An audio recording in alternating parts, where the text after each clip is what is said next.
Here we are. About to get started, folks. Let's bring in the rest of the cast tonight. Patrick is a little bit late, who plays Farly-Tel, and also Valafor probably won't be in tonight, so we're going to have Dane and possibly Patrick run his character a little bit in the background. But yeah, let's bring these guys in.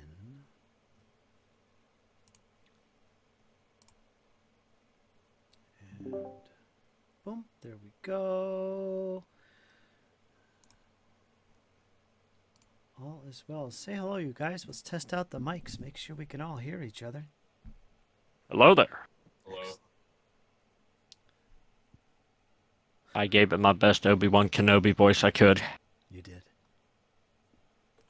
You did. Right. You there, Rachel? All good? Yes, I am. Excellent. All good. Don't forget to mute yourselves if there's background noise. That whole thing. Here we are once again. Another big episode, episode 11. This will be eight episodes straight we've played on Sundays at 6:30, right? 8 in a row. 2 months. Playing every week. And it's going to be nonstop. We ain't giving up. We're going to play the Abomination Vaults to its conclusion. At this rate, it's probably going to take 2 years. I don't know. I don't know. It's going pretty good. What do you guys think? Having a blast. Mm-hmm. Yeah, thanks for the vote of confidence, though. I should have kept my mouth shut. It's 2 I know it. years. I figured 6 months when I first thought about doing this, but yeah. Somewhere around there. Not 2 years, but you know what I mean. It'll take a while. But it's fun. So, I don't mind. That's why we keep showing up. Mm-hmm. Yep. Yeah. Somewhere around there. Not 2 years, but you know what I mean. It'll take a while. But it's fun. So, I don't mind. That's why we keep. Okay, just had to make sure the sound was coming through. I don't know if you guys heard that. But anyway, here we go. This is episode 11. We're going to pick up where we left off in this Abomination Vaults adventure of ours campaign. We've got Dane, we've got Elias, we got Zion. 3 players out of 5. Won't see, as I said, we won't see Valafor tonight till later on, probably after the fact. But Patrick should be with us playing Farly-Tel. He'll join when he can. Dane, introduce yourself, your character. What's going on, my friend? Hello, my friends. I'm back once again for Fritz to maim and mutilate. I'm Kyle. I play Dane, the human fighter, a refugee soldier from Last Wall.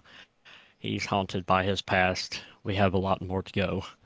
And I will also be mechanicking the human fighter known as Valafor the Bull tonight for a little bit. We'll see how well they go. Why do we call him the Bull? Because he bull rushes the enemy. Simple as that. Good to go. Mm-hmm. True as ever. And Elias, introduce yourself and your character. What's going on? Hey, it's Rachel. I play Elias. Good old champion over here. Just trying to make sure that we're always doing the right thing. Sometimes it's hard.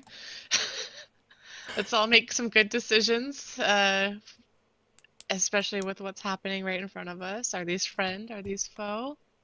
Can we just tackle down some intelligent creatures? I don't know. I've got rope. Oh yeah, we could always tie them up. Maybe they've got some information for us. Looking forward to seeing how this plays out. Yes, indeed. And Zion? Craig? Hi, What's going on? my name is Craig. I play Zion, an elven cleric of the Order of Malice.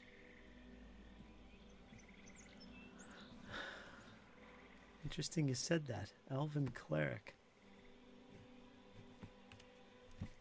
Because you're actually a sorcerer.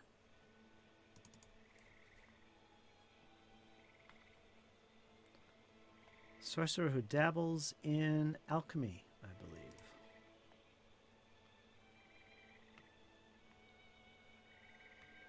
Yes, had to double check that. It's okay. But we'll learn more about the Order of Malice in the future. In the meantime, let's jump right into this.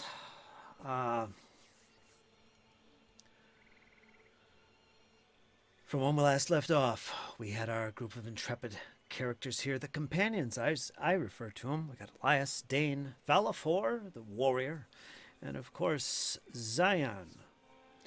We decided to head off into the Gauntlet once again. They got some information, some hints and clues as to what's going on here, and they headed back into the Gauntlet. This time they decided to take their time and check out some of the rooms that so far up to this point they've been kind of bypassing, being focused on the Gauntlet Tower, lighthouse, as it were, previously. Now they're checking things out. They heard some sounds and shifting feet to the right, investigated, broke down this door, and here before them was this big chamber that had a sunken floor as if something had caved it in. Something had fallen in. The floor was fallen in. And before them was four of those little gremlin creatures, those little blue guys, seemed to be hunting for fungus. Well, they made quick work of them. Valafor and Dane rushed into the room, basically creating a slaughter fest of them. They did manage to capture one, and with some intimidation on the part of Zion, tying him up, they made the little guy squeal for mercy, which they did show him. And they began to move forward in the direction of the southeast. And you can see on the map here, actually, currently, this is where they are. They crossed this little drawbridge area right in here, where they were met with a pair of double doors opposite them. And guarding these double doors was what looked like this giant skeleton creature with a morning star in its hand. Well, its hand was actually stretched towards the floor. It wasn't looking that threatening. They cautiously advanced, checked it out, and found that the skeleton was actually just a makeshift skeleton held together with string and straw. Valafor quickly swiped the morning star. It did look unusually clean and sparkly. Put it in his bag. And then went on to cave in the next set of double doors, wondering what lies beyond there. And sure enough, as they did so, there before them in this chamber was what looks like the leader, the king of these little blue gremlin folk. But he wasn't alone. There's at least two other, these little gremlins, as well as this large spider-like creature that seems to be hovering to the left in the corner of the chamber. It's all shadowy and dark, but they have torches. The companions do have their torches or magic spells going on. I think Zion has his shield glowing like a bright torch. We've got Dane behind him with a ever-burning torch, a magical acquisition. And yeah, here's where they are currently right now. Zion, in a fit of rage, for whatever reason, threw the little captive gremlin that was tied, that he was holding in his hand, threw it at this king as the leader, whatever he is, this blue guy, looked imposing and threatening and said, "What are you doing here? Why do you kill our people?" Zion didn't pause and just lobbed the little gremlin in his direction. Landed on the ground next to this so-called king. And as soon as he did that, he started moving his hands as if he was getting ready to cast a spell. Zion, I should say. Remember, he is a sorcerer. Although he's an acolyte of the Order of Malice. And that's where we left off, right before rolling for initiative. However, we're not going to roll initiative just yet. Just as Zion begins to weave the beginnings of a spell, I believe it's the fear spell he called out,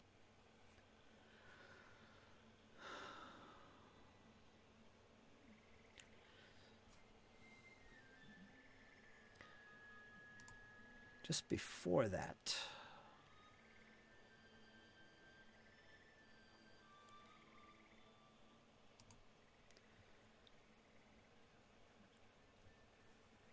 can you guys see the image? Did it share to you guys? It has a We see beard. the king. Yeah. Yeah, it does. I was curious if that worked. There's a little macro that lets me click on a token, and if I click the macro, it'll automatically just reveal the picture, which saves me some time. So that's cool. That's what this guy looks like, this king of sorts of these blue gremlin-like folk. King, because if you look closely at him, he does actually have a makeshift crown on his head, as well as a beard. So he's a king. Just as you begin to weave, put the motions of the magic, this blue kingly guy speaks up. Wait, wait. Hold yourselves. We can help you. Don't hurt us anymore. He hollers out. Zion, do you continue to weave the spell, or do you pause? My headphones cut out. I missed all of that. I saw you talking and I frantically went to my audio settings. Okay. Do you continue to weave the spell and cast it? Because right now he's saying, "Wait, don't. We can help Then you. yeah, We can help you." I will. I mean, I only wanted peaceful negotiations. He's the one who didn't agree. So you're casting the spell. No. No, you hold off. All right. You didn't cast the spell then. It's still in your repertoire and still available.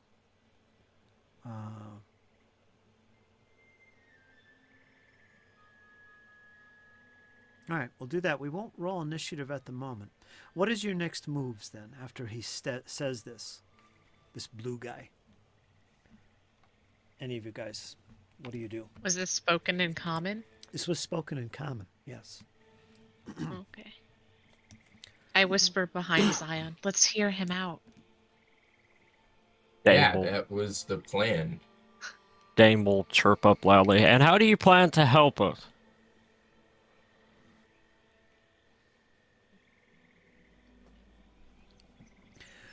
Well, first, as long as you don't attack, we could show you the lower levels, below, anything.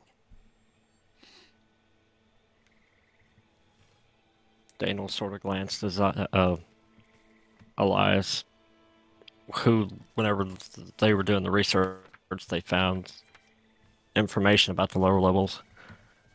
Dane will look to Elias. What do you think? Well, so far it sounds like it matches what we've read. He talks about lower levels. Let's trust him, but don't let your guard down. They're 2 foot tall and don't have armor, Elias. I think we can handle them. He begins to stand up from the... Yeah, but I'm looking at that spider thing over there. We fought a Scalathrax, Elias. I think we can handle that too. Well, he doesn't, that creature there to the left there, it's big. It looks like a giant chitinous-like spider. It doesn't seem to be threatening. It seems to be cautiously watching, but it doesn't seem to be making any moves in your direction.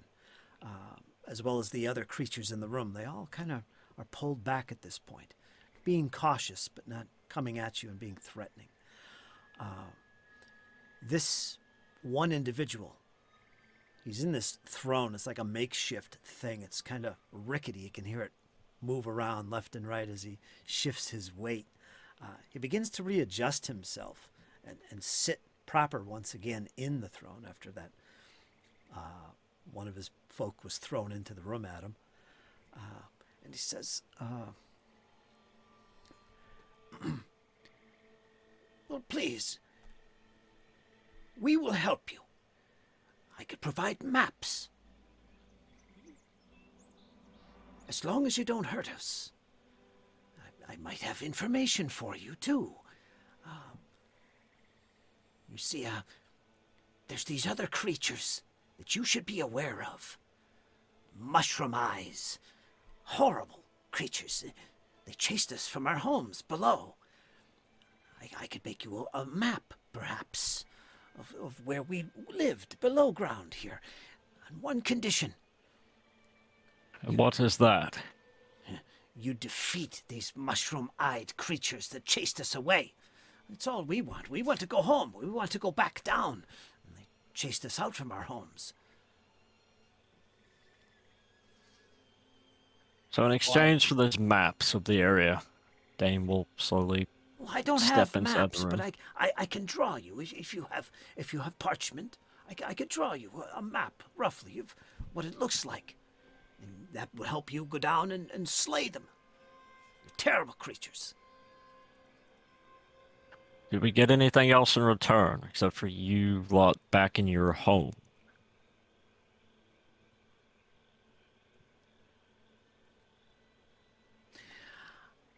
If you defeat them, I will give you all the treasure I have. All of it. All the gold and the trinkets that I have is yours. We just want to go back into our home. Dane Why did will they chase you out of your home? What did you do? Because they're evil. He's talking about these mushroom-eyed people. One in particular he mentions. And he calls her the mushroom-eyed magic priest. Not her, him, sorry. Magic priest mushroom eye guy who hurts your brain just by looking at you. Him you gotta watch out for. He is their leader. And he describes these kind of lanky creatures, taller than them, and they're very pale, big mushroom-shaped eyes, he describes them as. And he says these were they don't know where they came from. Probably outsiders or from deeper below, who's to say, but they chased him and his folk out from below. And that's why they're up here now.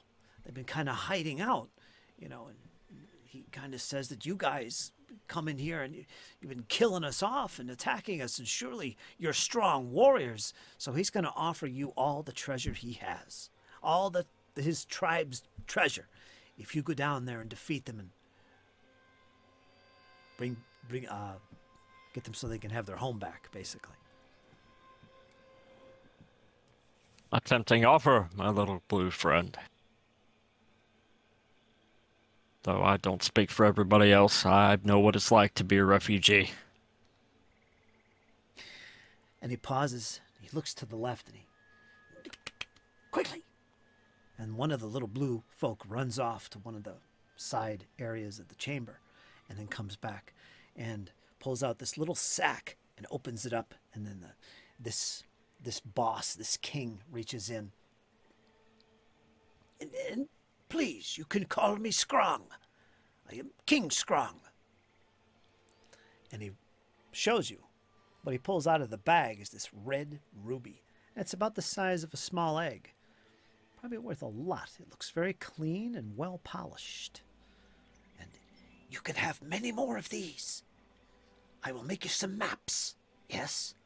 And it could help you as you travel below and defeat these evil mushroom-eyed people. Vile beings. What do you do? Elias, what do you think?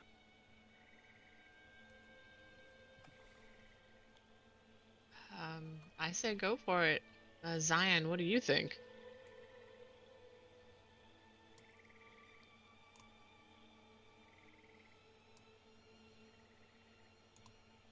You there, Zion?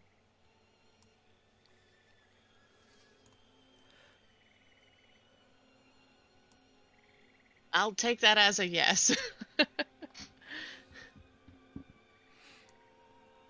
So you're gonna lead us down, or? Well, he offers to draw some maps for you to show you what way to go. Now, he says... Oh yeah, that's right. What does he say? He says there's the way to get down, the way he knows, is he describes the area that you, Elias, you remember you first discovered Ronaldo. You remember that little secret door, and there was a set of stairs, and originally it was a set of stairs, but you guys never experienced that. It was a teleportation thing, and took you to another dimension, it seemed. Ronaldo's home. But he says there's a set of steps up there that if you go down, that will take you to where the mushroom-eyed folk dwell. And if you give him the time, if you have a piece of parchment, he can actually draw this for you. Does anybody have any parchment or writing? Otherwise, you're going to have to use your imaginations and all.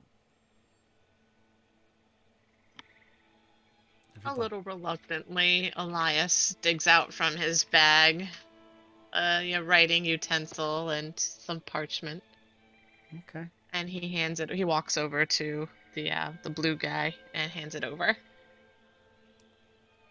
right. Well, Just make it legible. well prepared. Now, I don't actually have a map drawn for this, so we'll assume this is going on here. But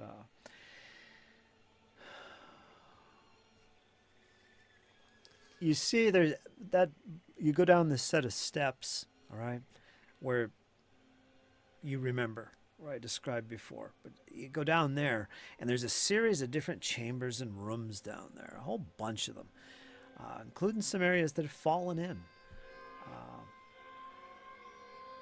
And they're all close together, so it's not a very confusing place. And he draws this out for you. So essentially, if all is up and up, you have no chance of getting lost down there. So there is that. Also, he describes one area that you need to be aware of. He describes it as a dragon. There's a dragon. He swims in the water at night and comes out to feed. Watch him. He nests below. And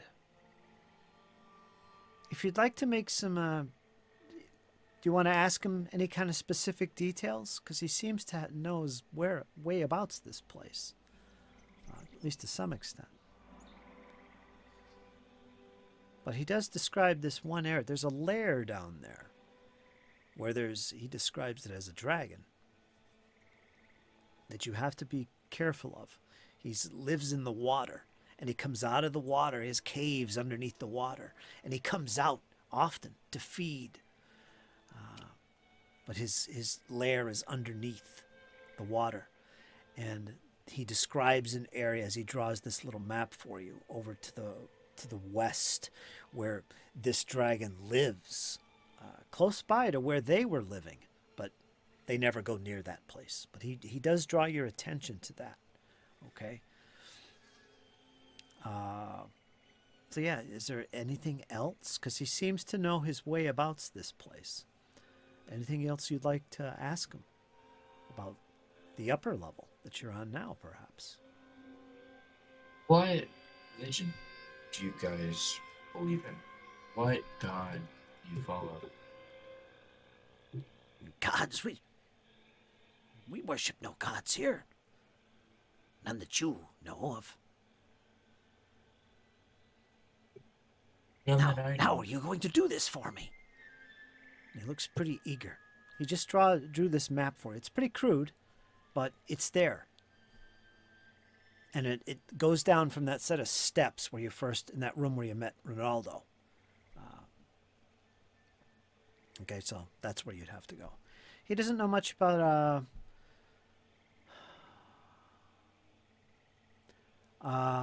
he does say that be careful up on this first level where you're on now. There is a dark area to watch out for that has strange glowing balls of glow. What? They're evil. They will destroy you. Strange Where? creatures that glow and wander around the halls and outside as well. Be careful of them. And he says that they lie beyond, on that little island, and also There's one chamber I don't think you guys have been. Some of you have. Farley, he would recognize that early on they were in this like temple area. It looked like a temple. There was a big door with a skull with overgrown moss on it. Turns out that the moss was actually part of the statue. It wasn't actual moss. And they don't know what it was, but they entered this cathedral-like area. And this is just behind you to the north. You guys haven't been there, but Farley has. And I probably shouldn't reveal too much about this because he's not here. Yeah, we'll save that. But he does describe some nasty, those glowing things that live up there as well. I'll point it out to you when you get to it on the map. But yeah, is there anything else? How long have you guys been living down here? Not long. We were here for about a week. So no, not long. So, Their home is down below. And what he's asking you guys to do, because you seem like the mighty warriors that you are, maybe you can defeat the ones that drove them out of their home, which is below ground. Those mushroom, yeah, that's what was that. mushroom people. And that was like a week ago, he says.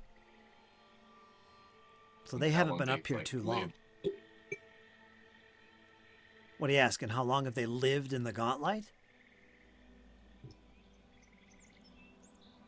As a whole? Can you guys hear me all right, or is there really a bad lag? No, I can hear you just Must have fine. been Yeah, we like- can hear you just fine. All right. Can you hear me, Zion, okay?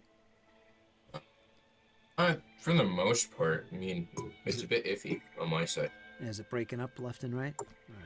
Yeah, a bit. It's kind of hard to understand what you're saying. Okay. But that's on my side. These headphones are pretty shitty. Get a new pair soon, though. They've been up here currently about a week, and it sounds as if they've lived here for quite a long time, though, here in the Gauntlet.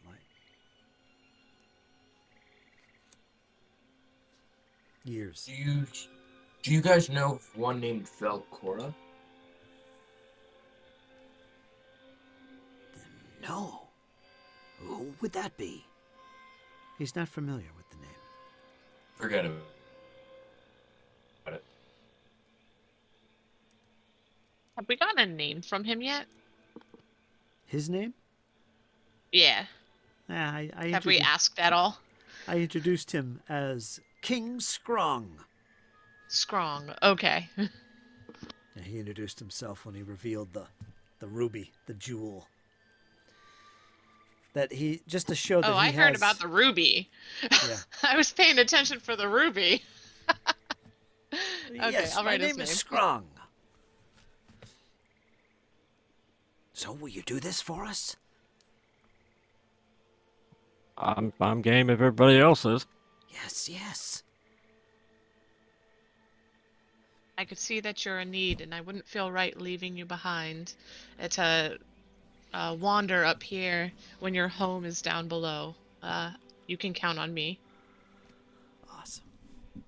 The Order of Malice says that we must look out for those weaker than us, and we must protect the many. You are now the many, and I shall protect you.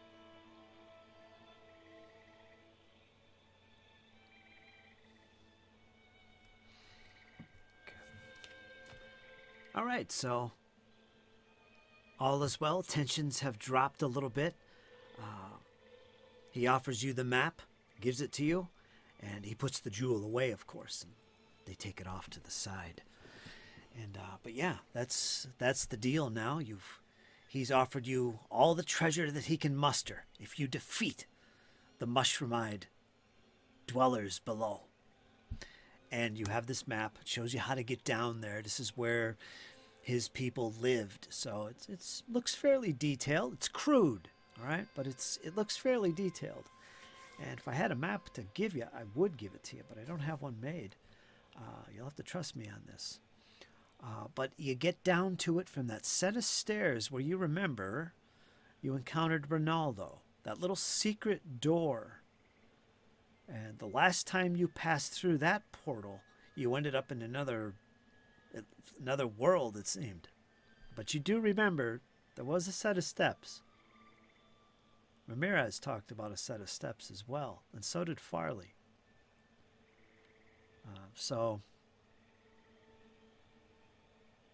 take that for what it's worth. So yeah, what do you want to do now? Everything's calmed down. You go. You destroy them. If any more questions, throw them at me now. Otherwise, we'll assume you're heading out. You're gonna. Well, it's What's up the to you. spider thing in the corner?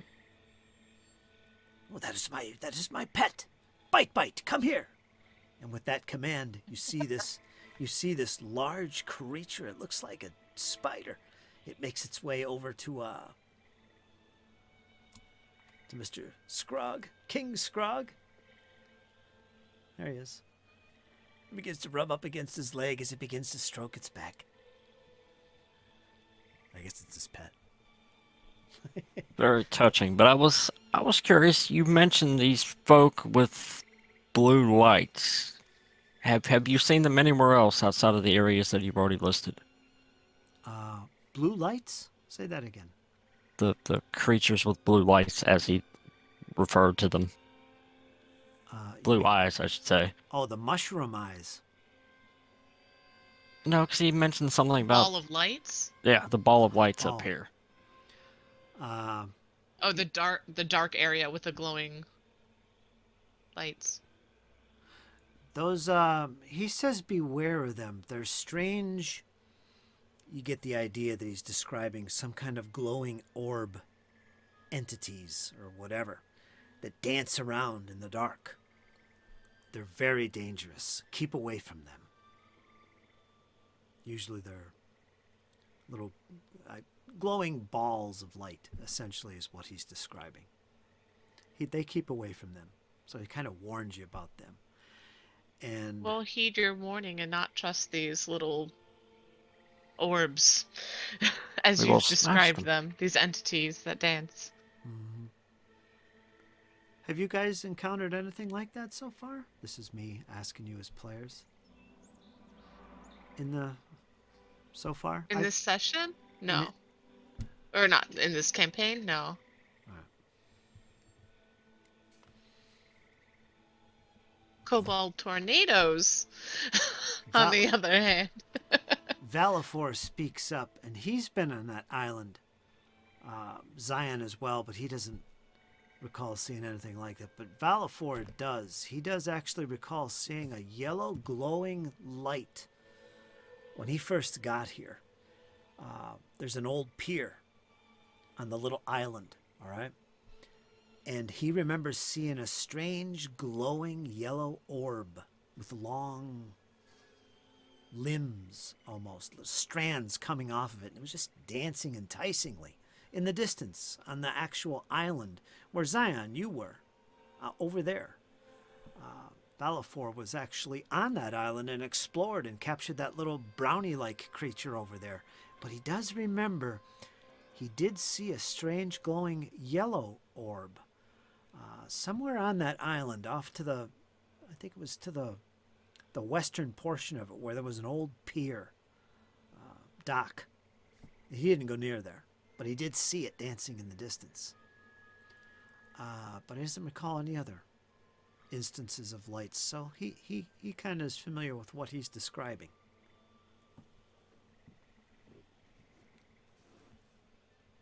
Well, seems like our path goes underground. Are we ready?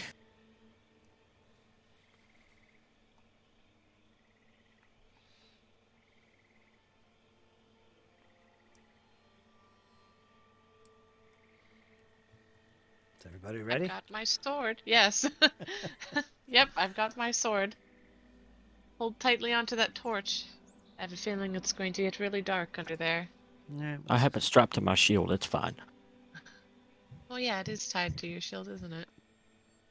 Convenient. yeah. You got a Zion with a glowing shield, and then you got Dane with a torch, magical torch, strapped onto his shield. See how long that stays in place. Between the two of you, I'll have to make sure that I don't let you guys get out of my sight. Oh no, where did literally disappears on the map. Yeet! It's okay, I still have Zion's light. Oh, he's gone too. You Not anymore. Don't We leave just me in the pulled dark. the flash on you. I think I have one torch left. Do you see the Well, we torch have on two the map? sources of infinite light, so I'm not too worried. Alright, just as long as nobody leaves me behind. Yeah, one torch. Okay. Are you guys clicked on the torch now? It says the companions. Yeah. Yes. Okay. That's where you are. Marching order. Let's see. You want to make a new marching order? Can't find my note where I recorded this. What's your marching order? Let's get that in order. Well, did we want me to go first? Because I'm holding the map. Sure, you can go first. Stands 10 feet back and waits for the ambush. What a good friend. Good pal. You should probably go second. Dane, you're second. No, I'll go last. I was talking to Elias. Dane is second, Yeah, I'll go second. followed by Zion. And Whatever the Valafor back is. wants to bring up the rear. He elects to do so. If you're all good with that, that's the way we'll do it. So Elias, Dane, Zion, Valafor. Sounds good. Actually, you know what? We'll have Dane go up front. All right. I'll just whisper, go left, go left. Don't want to talk too loud and wake things up that are currently slumbering, All right. Dane, Elias, Zion, Valafor. Looks good to me. Let's move on. Dane keeps his shield up. Thanks, Elias. I appreciate you. Yep. I know you like to lead. Go on forth. All right. You've also got the light. All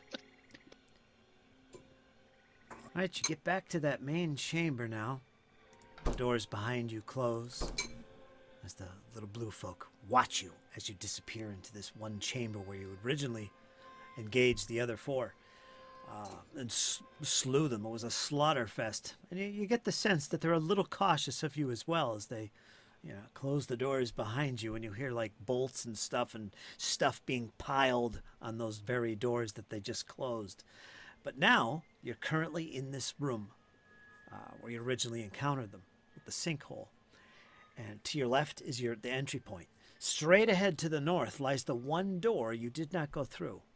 Now, the room he described where those steps were is in that direction. Do you want to head up to this other door or go the way you came in, to the left?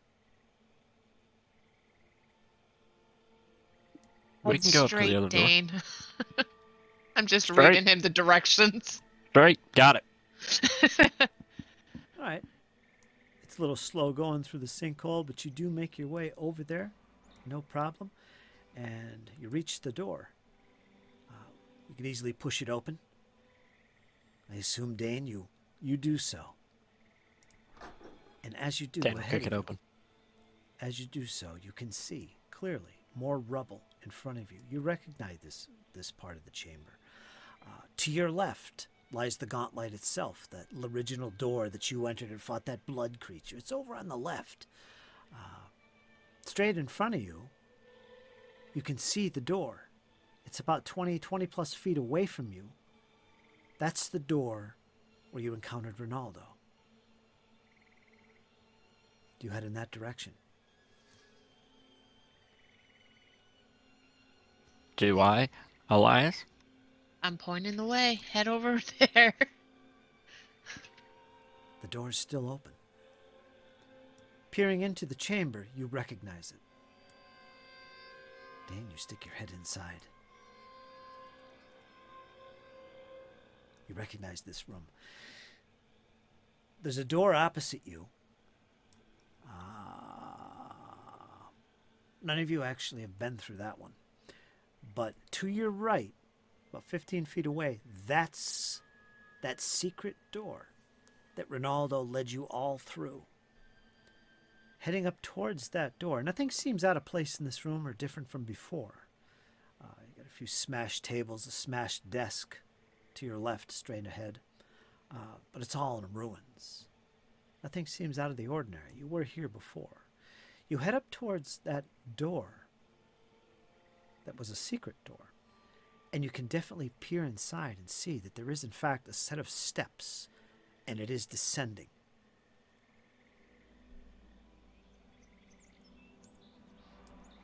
As Dane steps into the corridor and peers down that set of steps, it looks like it goes maybe 5, 10, 15, 20 feet down.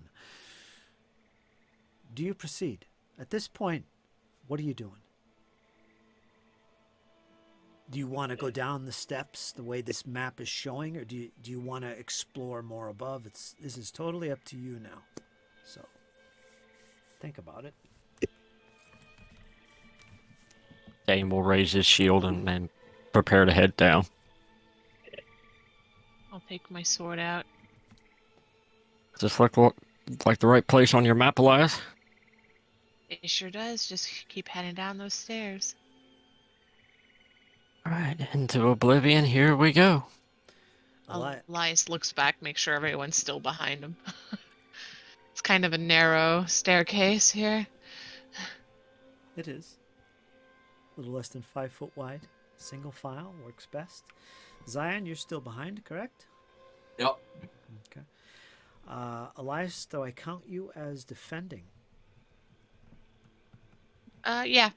Okay. All right.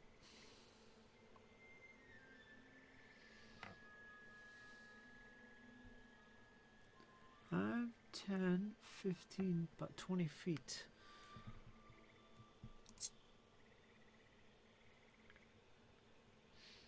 Give me a moment here where I change the scene and describe your descent into certain death. For sure. Destruction awaits. We gotta help these. It was good knowing everybody. Yeah, we gotta help these little blue folk. Come on. They've been tormenting us. But let's bring everybody to the new scene.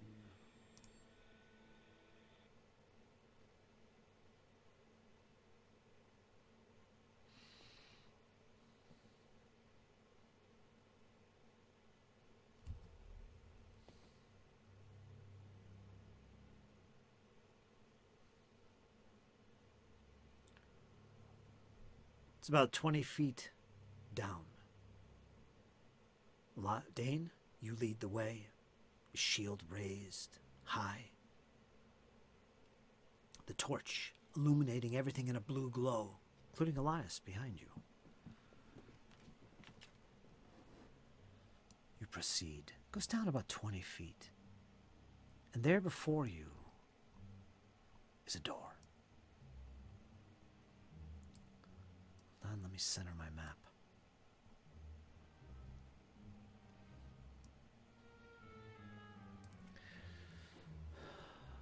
It's closed. There's a latch on it.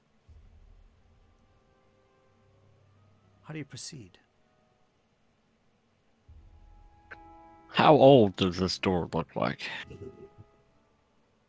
Looks very old. The door looks stable. It's not rotted like many of the previous doors. Okay. Doesn't look like it's been used too recently, but it does have a latch on it. For all intents and purposes, it looks like a working door. What do you do? Dane will try to work the latch and see if he can push the door open. The latch is easy to you lift it. You grab hold of it and you lift up and it clicks. And as you do so, the door begins to creak open. And there before you, you see this chamber.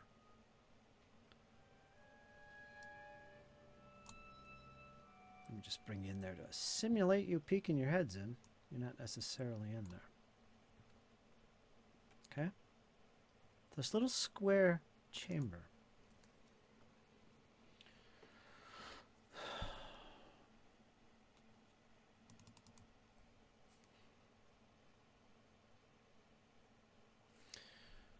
Three plain wooden chairs sit along the east wall, which is to your left, facing south, in this otherwise empty chamber. It is in fact square. You see a door to your right in the west wall.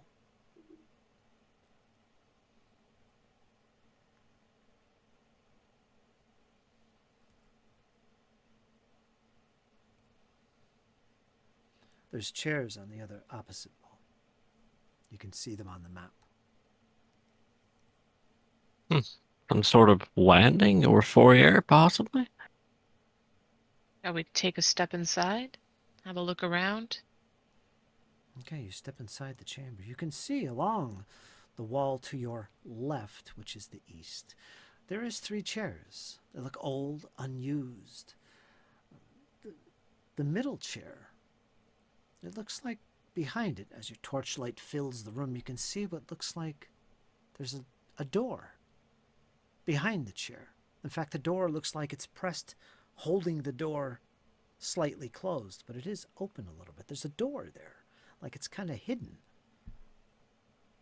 Secret door? Perhaps. Who knows? But it's definitely a portal, and it's open slightly. The door is blocking entry to it.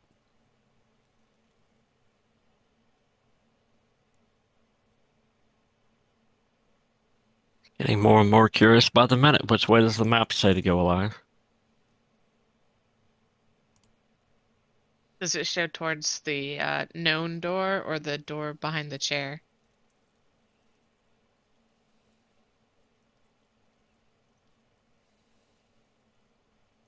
You asking me? Yeah, which way does the map indicate? This, from the stairs down into this chamber, this room is part of the map, this little square room. And you can see on the map, there are more rooms to the south. No indication that there's any kind of door behind that chair. That's something that's not shown. So maybe that really was a secret door. So the map actually leads you to the west. To the west. Oh, well, Dane, I show him the map. Looks like we're supposed to go west, and they didn't make any markings about this other door. Now, I don't know if it's because they didn't want us to find out, but if it was something dangerous, they might have warned us about it, so You think I we don't should know. have a look? Yeah, who knows? There might be a mushroom-eyed creature in there. We gotta make sure we clean this place out for them, right? Oh yes, we have to be thorough. Yeah. All the nooks and crannies. So Dane will move over to the chair and see if he can open this secret door. Okay, you're going to peer through it. It's definitely a portal. You can open that. And what are the rest of you doing? Kind of staying back in the center of the room while he does this? Yeah. All right, you move the chair to Yeah. the side quietly. And you can see that the door was being held kind of closed by the presence of the door. And as soon as you move the chair away, it begins to open, and your light begins to peer into this chamber or whatever's beyond. I'll take a step inside. Well, what do you see, Dane? What do you see? Looks like a long hallway and another couple doors.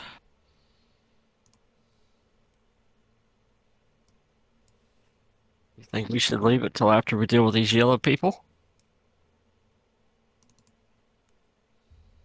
Sure. So what you see is what you see on the map. It's a long, 10-foot wide hallway. 10-foot wide as in east to west. You spot a vaulted ceiling arching to 12 feet high, Dane. 3 broken metal brackets hang from this ceiling. Easy to spot. That's what drew your attention to above. 1 to the south, 1 to the north, and 1 in the middle along this hallway. Although what the frames once held is unclear. You're not sure what that is. The floor itself is strewn with pieces of rotten wood, twisted metal. Further to the north, pale green light shimmers around what looks like a closed door, a door frame. That would be to your left, Dane, further up in the north. You see a glow coming from behind a door. Way up ahead. Dane will relay that to the group. I see a glow up ahead. Not main right. Like a good glow or a bad glow? Well, it's green, so I'm not going to classify that as good. Oh. Well, why don't you come on back and we'll just make note that this hallway is here. If you look at the map, I don't know if you could see this because it's a long, long corridor, but I'm pinging right where that glow is coming from. I don't know if you can see that, but it's way up there. Oh, that is far. Yeah, it is. Yeah, he's away, he's away. And all along the ceiling are 3 frames of something. They're equally spaced. 1 furthest to the north, 1 more in the center, and 1 closer to where you guys are right now, Dane. In the ceiling, looks like there was some kind of frame that held some type of mechanism that's no longer there. You have no idea what was in that frame above you in the ceiling. As far as you can tell, there's nothing there in the middle one, or the one probably further north, where the glow is coming from. You could see more than's represented on the map, actually, because of that. Yeah, there's a lot of debris on the floor, metal, rotting wood, and so on and so forth in this long hallway. Also, you probably see also some doors.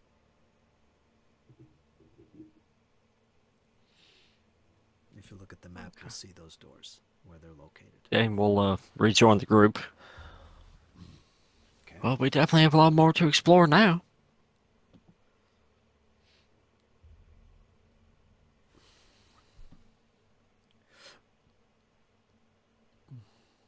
All right, well then let's get back on track, and then the sooner we get this done, the sooner we can head down that hallway, see what's down there that these people might be hiding. Assuming we all survive. That's surprising coming from you, Dane. Don't give me that attitude. I know you're itching to fight, and you have the confidence to win. For the most part, but battle's not all about confidence. About stubbornness, too. Gotta out-stubborn the enemy. All right, so in the small square room, what does the other door look like? Like, is there a latch on it too, or? So you're all stepping back into the original chamber? Yes. Correct? Yeah. Let me put you back in there then. As you turn back in, Dan, you see right away that the door in that hallway, from that, I'm assuming you stepped in at least a little bit, correct? Yeah. All right. Yeah. As you did so, and as you turned back around towards the door that you passed through, where Elias was and the original chamber and so on, you see that the door from this side looks like it's extremely hard to see. It's camouflaged against the stonework. Obviously, it was a hidden door from this side, but it's obviously a door from that square room that you originally were in, that the chair was up against. So it was some type of secret door that you passed through, going into that hallway. Now, back into the square chamber itself, the other door looks like a normal door. It also has a latch on it. But what do you do about that door you just passed through that had the chair? Because it is swinging open. You'll have to brace it somehow. like as if that's originally what was going on here. Otherwise, it is going to swing open, and your light will shine into that hallway. Just so you know. Yep. I'd Dane will prop take a a few chair minutes against to. it. Yeah, that's pretty much. We'll prop the chair back up against it to sort of hold it in place. I'm gonna take my chalk out and just mark the stone wall above it. Just not like a secret door here, but just like Possible cobalt tornado within. second cobalt tornado. No, uh, I'm just gonna kind of mark it with a big old X. If the chalk would appear better on the chair versus over the stone, I would do whichever one make more sense. I don't know how well chalk works in Pathfinder. Quick, look up the chalk rules. It's just chalk. I think that's what it says. Plain ordinary chalk. All right. Yeah, I don't even think it has a description. But yeah, I just like to mark it up. Okay. You just so you can find it easier next time, right? That's what you're doing. Yeah. This way we're not like, there was a door here, but Can you chair number 1, chair number 2, or chair number 3. can you access the drawing tools? I think you guys can do that. The little pencil on the left side. Click it and then choose freehand. Oh, can I redo that? Maybe an X is a bad idea because X's are bad.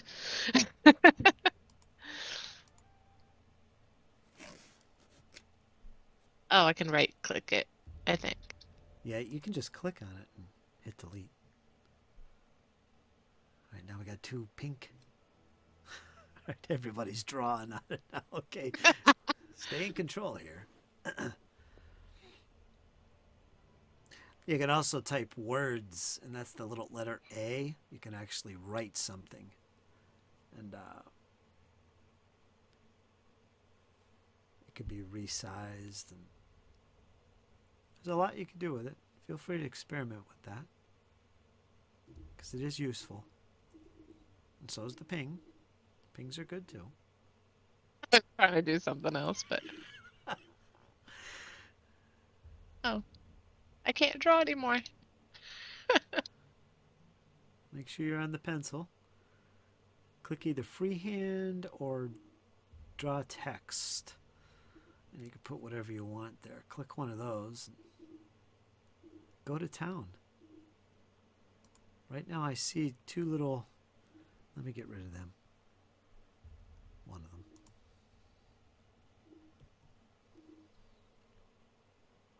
What did you want to do?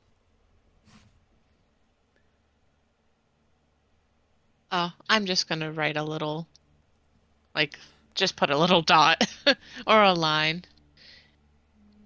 Yeah, there we go. That's it. That's good. I know there's a door there. That's professional. That works. Top-notch adventuring right there. Yeah. So Elias begins to scribble a little line on the map there. It was drawn by the gremlin king. Yeah, you can see it clearly now, Dane.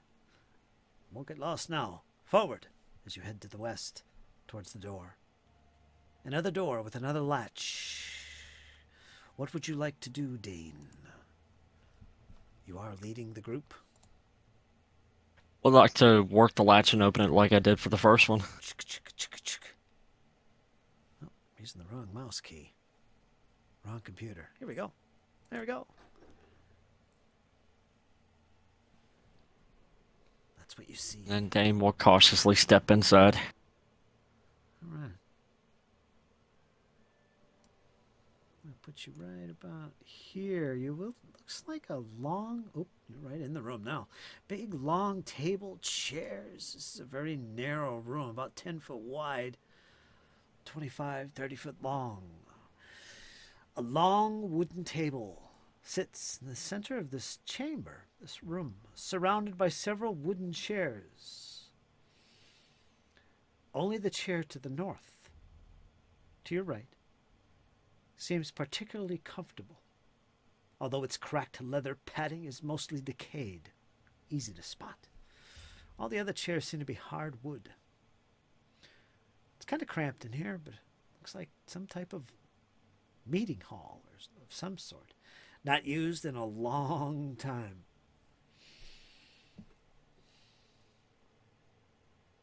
Well, somebody's got a sore butt. They sit on these long enough.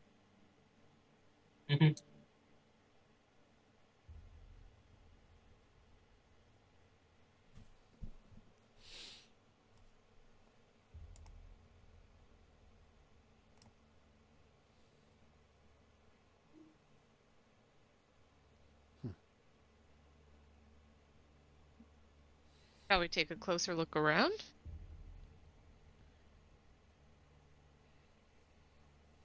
And are these normal sized looking chairs, by the way? Mm-hmm. They're about human-sized. Human size? Okay, so something's telling me the king doesn't utilize this room very often if this is his home.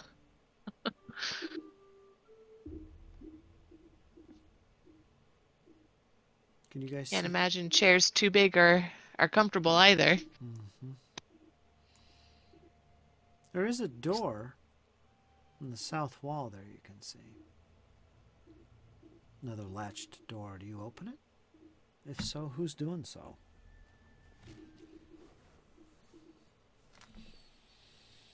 Dane, you move towards that door in the south. You love doors. And you open it, and you peer through, and it looks like a small, even more narrower passageway heading straight south.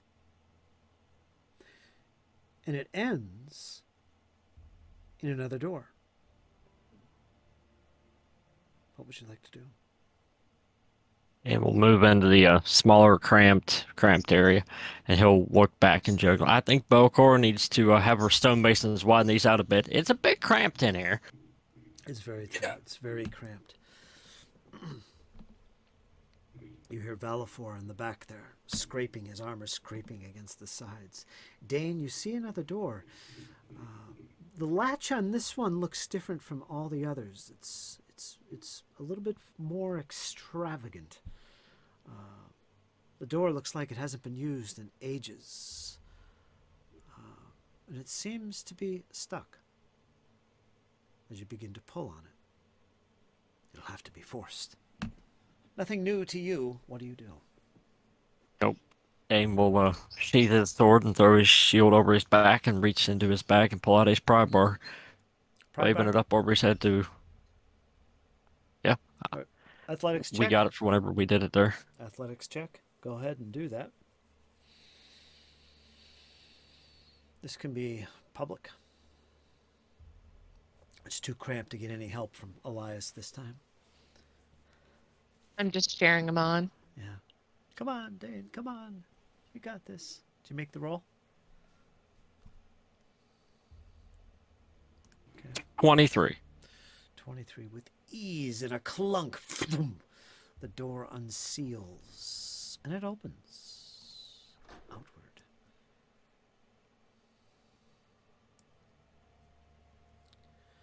You note, who's reading the map? Elias, right? Elias, you notice at this point something unusual, and you take pause for a moment as Dane crashes through this door, or pries the door open. You notice that this chamber, although there was a door on the map showing that this is the way to go, there was no chamber shown here. Oh, I think the guy's memory's kind of slipping. I don't remember seeing there's no chamber on the map that he drew me. Yeah, exactly. The door is there. He drew the door, but there was nothing beyond. He didn't show that. But you can see where, just about where Dane and you guys are, straight ahead, that is mapped. But it's like the whole area you're actually in right now is not mapped. It's blank. There's nothing there. There's just a door from the original square room you first entered. All blank. And then here's this room. There was no doors. This chamber with the long table and chairs. This little very cramped hallway. That's not on the map. at all. Just that door. You thought there would be something beyond, and maybe, he forgot to write it, but there's nothing here. This wasn't shown. Zion, Dane, I'm getting a little suspicious of this room. Dane steps It's a through. haunted mansion. Dane steps into the chamber ahead. And there you see Dane. To the west, 2 more doors lie very close. This is a much bigger room. You also see lots of debris on the floor. Let me open my thing here. Dane will pull his sword and shield back out. All right, Elias, which way, right or left? And suspicious how? This large open area is a filthy mess. Even beyond the collapse of the south that clogs part of the room with rubble, and you can see that. Half-eaten fish, cat-sized beetles, and bits of waterfowl lie strewn about everywhere in a tangle amid gnawed bones of larger creatures. It stinks. It's horrible.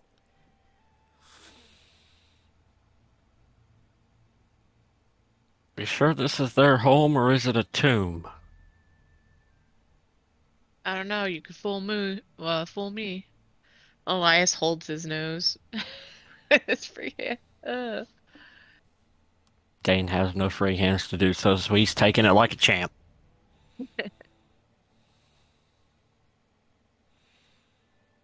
So, following the map, which direction seems most appropriate to take? Like, does it continue to the west? This whole area is mapped. Beyond those 2 doors to the west is mapped. You see a chamber drawn on there. Over in this direction. Right there. That whole area beyond shows a big chamber. Down here, I'm pinging the map. Down here you see a whole bunch of little smaller rooms, although you can't actually see it, but it should be all black. But on your map, there's a whole bunch of little rooms that stretch all along here.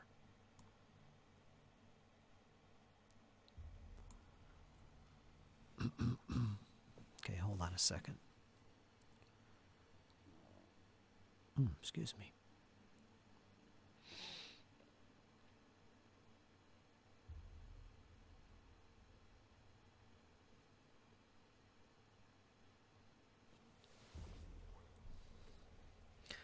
And as you step into the room, Dane and Elias, you peer at the map.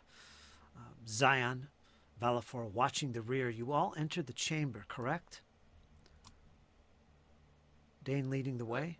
Okay, and as you do so, Dane, you hear it. You hear sounds up ahead to the south. It sounds like clanking noises. Your light is fully shedding into the room now. You can see walls going, or doors to the east. What's this door open for? Close that. I must have did that.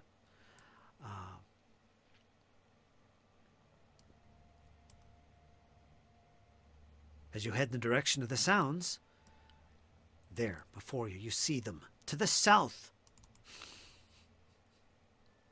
Let me see if I can open up this thing quick enough and drag some creatures that are working on something not far away from you. Dane, you're the first to see them. And there's not We have company. There's not one of them. There is not 2 of them. There is not 3 of them. So you're saying we've got a welcoming party? There is 4 of these creatures. And let me show you what they look. They seem to be working on something. And that's what you see as it lunges at you, Dane. You round the corner, your light sheds itself into the room, and there, to the right, in the south portion of the room, amongst the rubble and debris, you see these 4 pale-looking creatures with big eyes, and they seem to be working on something, some type of metal and wooden gadget of some type. And it looks big, too, but they all notice you. They hiss, speaking in some foul tongue. One of them screams, "Ah!" and pulls weapons You're all going to have to roll initiative. All right. Unless you guys tell me exactly what you're doing at any moment, I'm going to assume you move further and you move deeper into the abyss.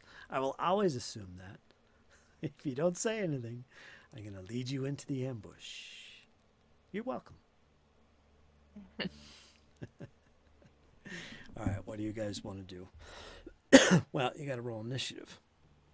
I've got your marching order. Let me drag you guys onto the map.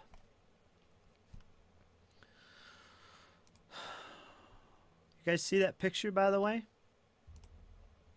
of what they look like? Evil looking things. Yeah. Okay. Let me get you guys on the map now. Because you can't fight a battle if you're not on the map. Okay, I've got Elias. We've got Dane. We've got Valafor even. Yeah, if they're lunging at us, we'll lunge back. Yep. Diplomacy's over.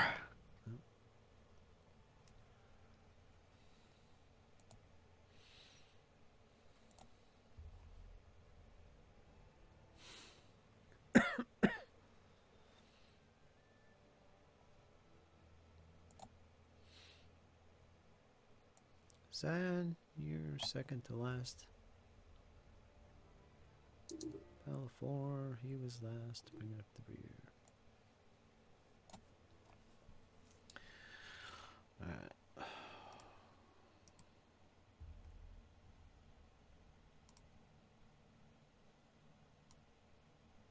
Whoops.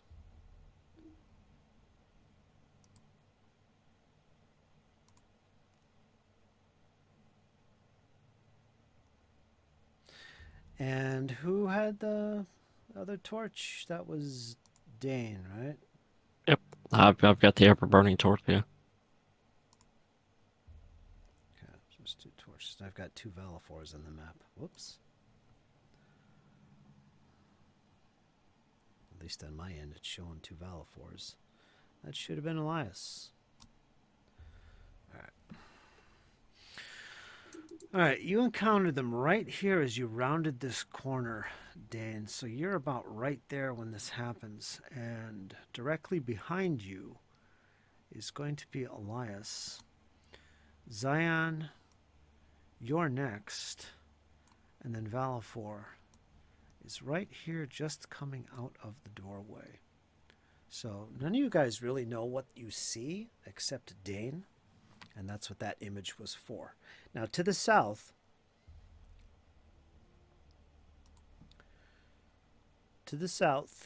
they're about 20 feet away, Dane. 15, 20 feet away. You see these 4 creatures. And right in the center of them, they seem to be like working on something. It looks like a pile of junk to you from here, but yeah, they're doing something there. You don't know what it is, but they spotted you, and they turned to face you with these big, bulbous eyes, these white, pale-looking creatures, and they hiss. And with that, they draw some weapons, as illustrated by that picture. And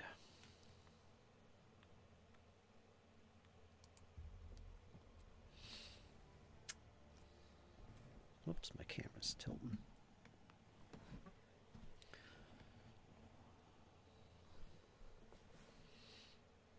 And they have these daggers in their hand.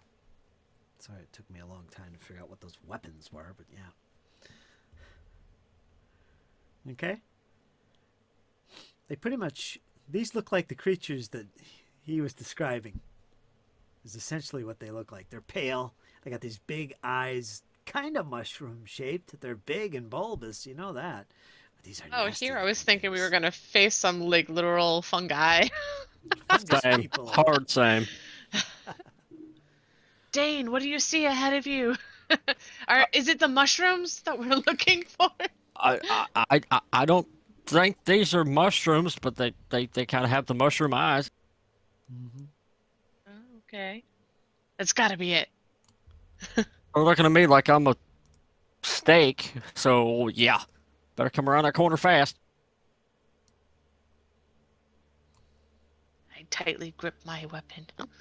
I think Well, everybody's using defend. I mean, Dane and Elias are, so you'll get a raised shield.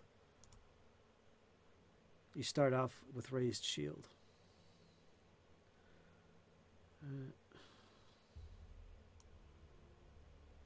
So go ahead and give yourself raised shield. Well, I put these guys in the combat tracker. Today I'm not using the carousel. I turn that off on my end. Instead, I'm going to use the old-fashioned combat tracker. Alright. Let's roll some initiative.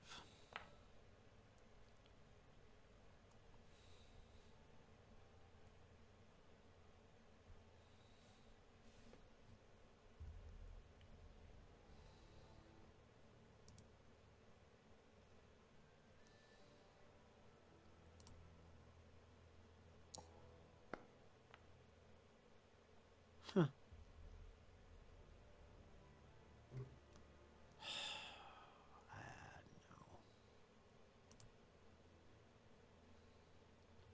Tractors are skip defeated. NPCs dead. Roll up group initiative. Yes, it's checkmarked. Why is it rolling individually? I don't know. Alright, so we're all going to have different initiatives then. Alright, whatever. Cyan, go ahead and roll initiative. You're using perception. Everybody's using perception at this point. You're going by what you hear and see and how you react to Dane's screams of terror as he sees these creatures looking right at them.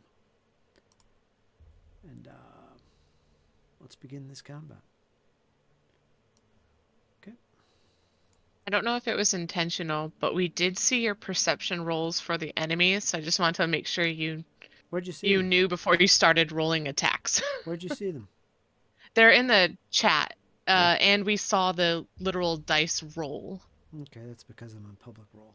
Whoops. That's all right. Yeah, I wanted to tell you before you started rolling out the attacks. Do you see anything on the combat tracker? No, we don't see their numbers, But it showed and you I the just see the results. 4 enemies. Okay. But we can see them in the chat. That was my Yeah, but bad. we can see. They roll terrible initiative. Just terrible. Yeah. It's okay. I rolled pretty bad too, so. I mean, I screamed when they seen me, and they screamed when they saw, yeah. The We all bright kinda light from screamed your for a minute. shield. And for some reason, it was supposed to just roll once for all of them, and they'd all have the same initiative. For some reason, it didn't do that. And they all have different initiative rolls. Right? Yeah, they all got different initiatives. I don't know why it did that. I've got it set for group initiative. Essentially, all the monsters that are the same, they roll one roll. But it didn't do that.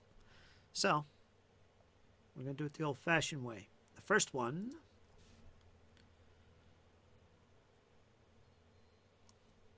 Dane, it rushes forward. Screaming! The blade drawn in its hand took an action to do so. It took another action to move 20 feet towards you, directly in your face. And with that, it attacks. It lashes at you with this bladed weapon. Come at me, you little pygmy. Yeah, let me get this out of the way. I can't use this laptop anymore. I'm going to have to use my other one. Just doesn't want to play. Alright, let's roll his attack. He's using a dagger. Hopefully my roll isn't revealed. Is it? No, you can't say it. Good. Alright, 25, Dane. We'll hit. Barely.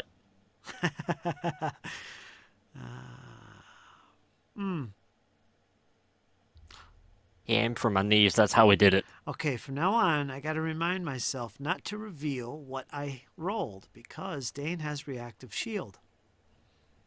I want him to guess. Still wouldn't have helped anyway, because my shield was already raised from the defensive action. That's true. You take 3 points of piercing damage from the dagger.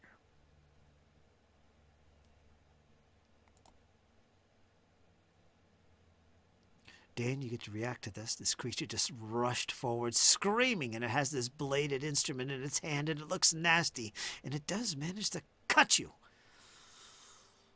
Agile creature, what do you do? I'll kick it in the face. Kick it in the face, make an attack roll, unarmed. Attack roll. 22. 22 is a hit. It's not critical. You do manage to catch it in the face. 7 points of damage. 7 points of bludgeoning damage. 7 points of bludgeoning damage.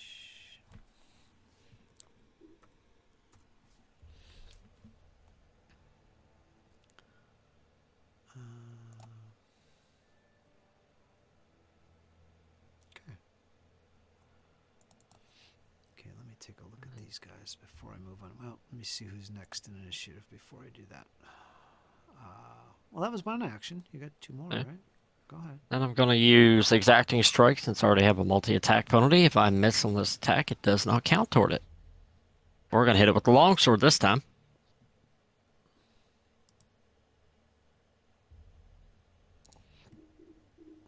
23. It's not critical, but you definitely hit it. 7 points of damage.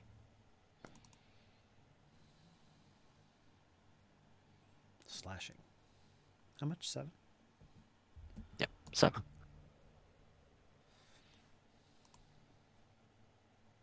And then as my free action, I'm going to do something wholly stupid. You are. Going to drop my shield and attempt to grapple this thing. Okay. Again, but Zion's not getting anywhere near it this time. Athletics check. What is the Please DC? don't make me use a hero point this early on. What is the DC on that again?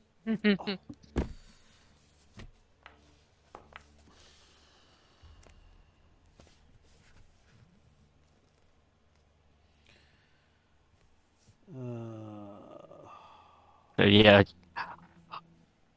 Elias, you just see Dane just punt this thing in the face, then slash it, then drop his shield and try to grab this thing. I think we're I'm off just to a good start, imagining- Elias. I'm imagining all I see is Dane's movements and not the creatures. What's going on? I punted a pygmy, Elias. I did it. I gave Good it the job. boot. There's only one of them, right? No, there's 3 more coming up. All right, one for each of us. All right, you do manage to get a hold of him. You have grabbed him. Let me find that. E, F, G. What is it? That?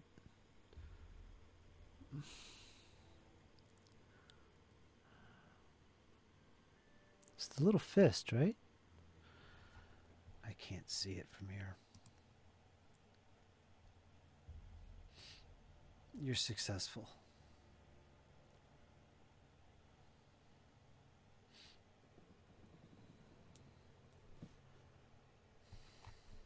Yeah, the symbol of little fist is what the grappled symbol is. Yeah, there it is. Okay.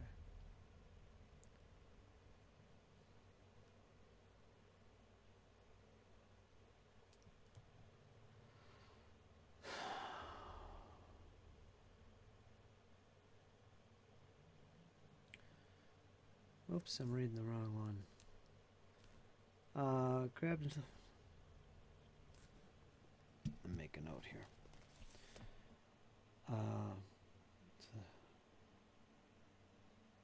Unless you move, your target escapes.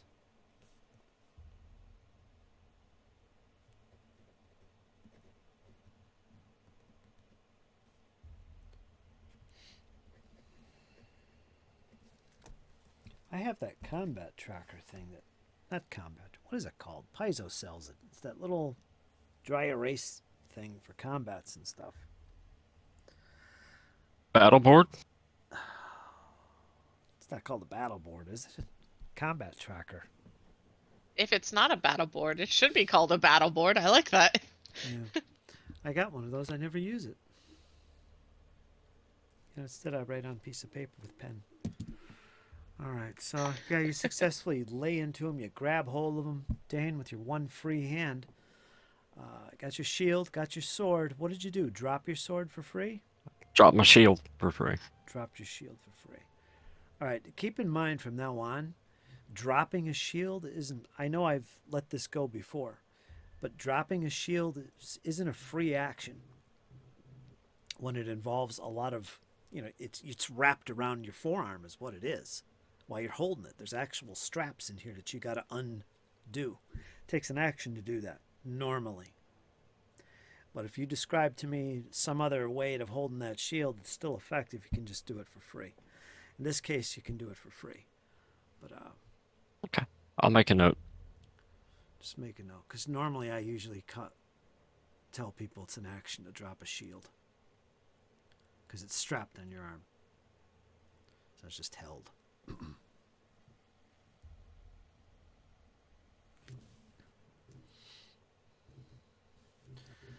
All right, you're done. I'm done. Okay, let's go to the next participant, which is Valafor. I believe you have control of him, Dane? I do. Okay. And, oh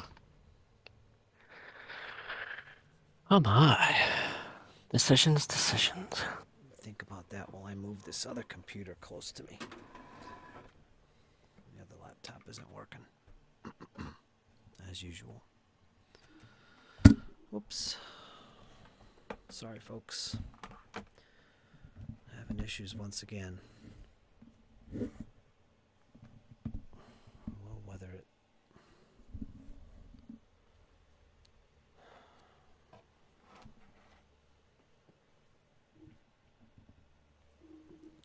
Yeah, that's good. All right. While you think about that, it's pretty much he's got his he's got his sword out because he doesn't bother with shields or anything else. He doesn't need a light or anything. So he's got his weapon out and ready to go. So you can make 3 attacks after you move close to the enemy. Yeah, you couldn't make 3 attacks if you moved. But you know what I I'm mean. gonna burn 2 actions to move down.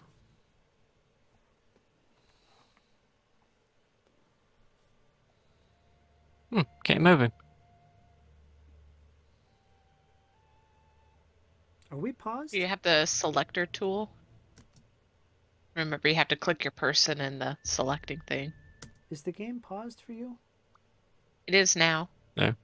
It wasn't before. Tell me when it's not, because it's not showing. There up. we go. Good. That's It's 10. paused now. Yes, it's paused now. All right.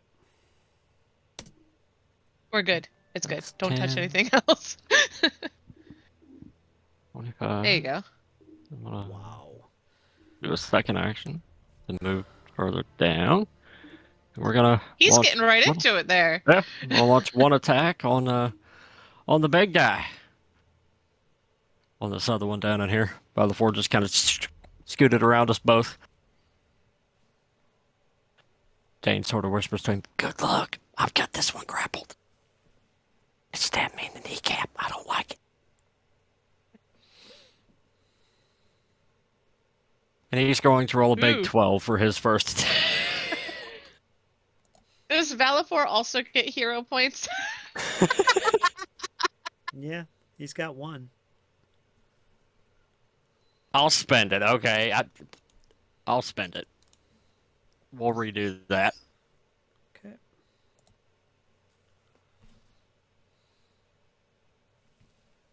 Awesome. to hit. Wow.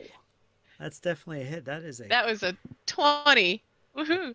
that's critical damage on that big old sword. So go ahead and do that. 14 in total. 14 in total. Okay, and that's which. Oh, he went way down. Which one? That there's 2 opponents there he could hit. The one I left? pinged. Yeah, the left. Okay. Took some massive damage, but he's still standing. That's all he can do. All right, so move twice and lay into the opponent. All right, next. Yep, move twice and lay the leather. Next is Intolerant. Okay, let me look at their thing here. I don't want to just blindly charge and attack with daggers. Let's see.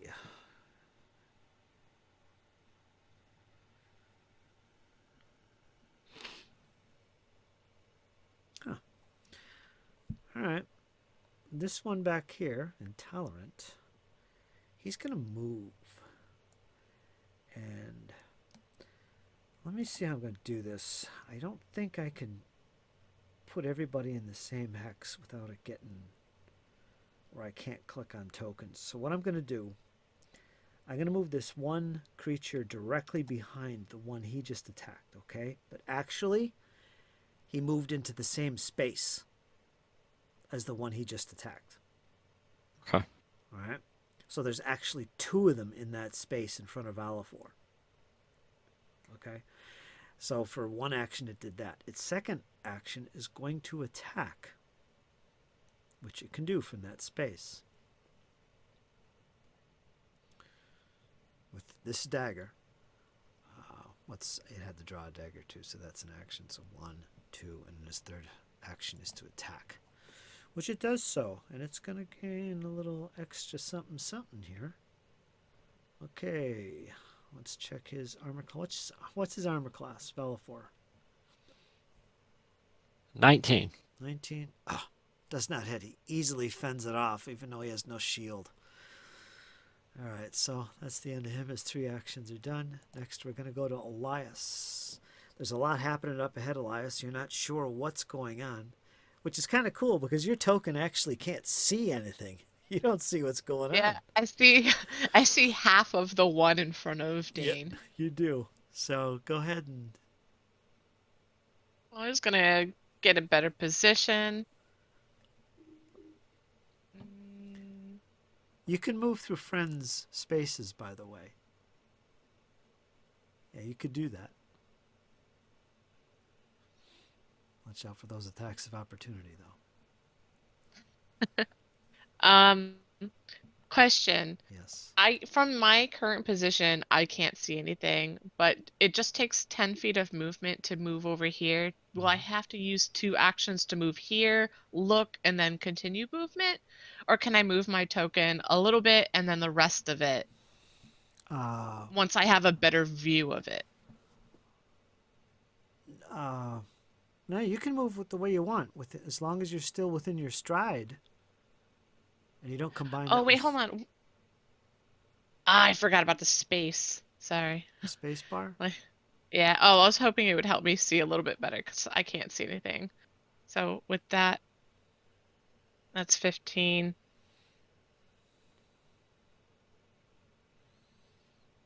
It doesn't attack you. Oh, that's good news. Until now. A dagger swipes at you as you make your way past it. No, I'm only kidding. Okay, I'm like, really? It does? Does it stop me from moving? Elias. I got you. I got Let's you. go. I got a grapple, Elias. I got you. Yeah, I know. He's being grappled. Can you attack while he's grappled? Of course you can. Alright. So the rest of the first movement is up to Okay. here. So I went and took that corner. You can And do that. I'll get the guy that's right in front of me. Mm-hmm. Alright, so here's my first attack.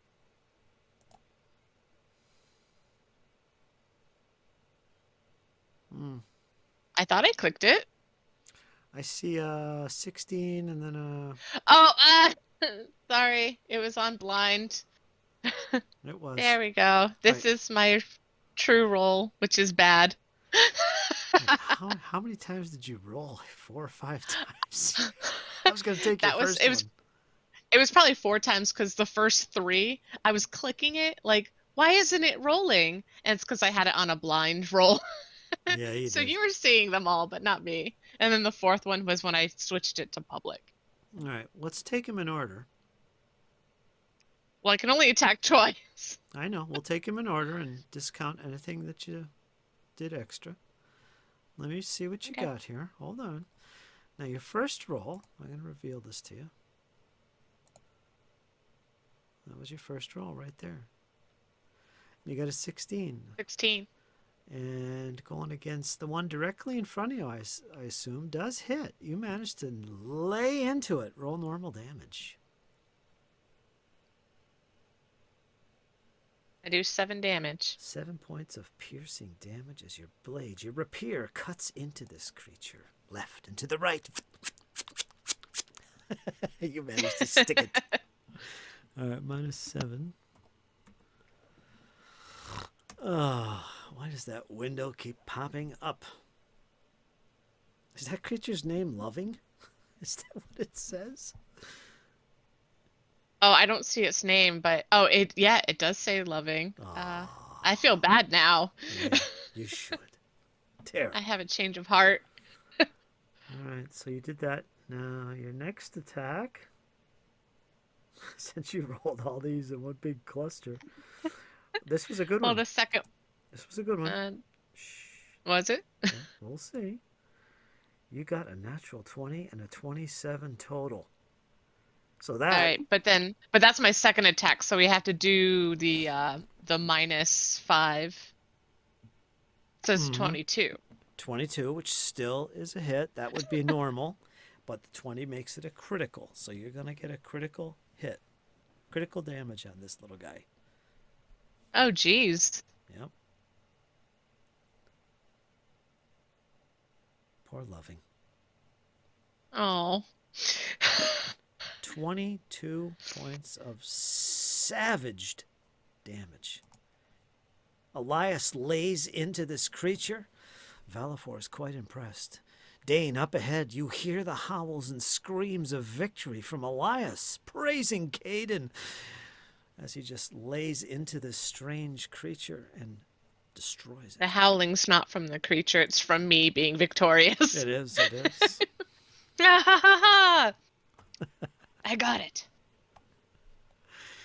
And It's there's- about time. Oh.